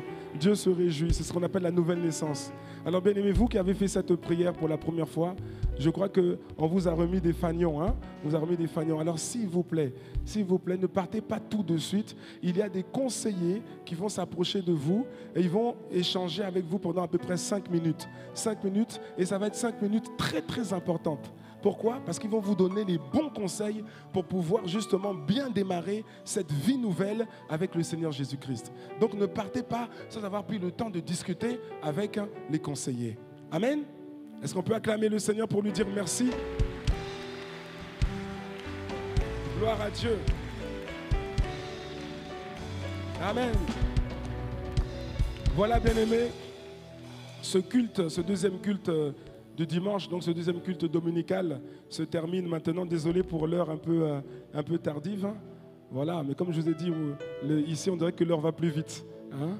Voilà, juste avant de laisser le micro, j'aimerais de tout mon cœur vous dire merci. Vous dire merci pour l'accueil que vous m'avez fait. Voilà, je me suis senti vraiment, aimé et apprécié et considéré.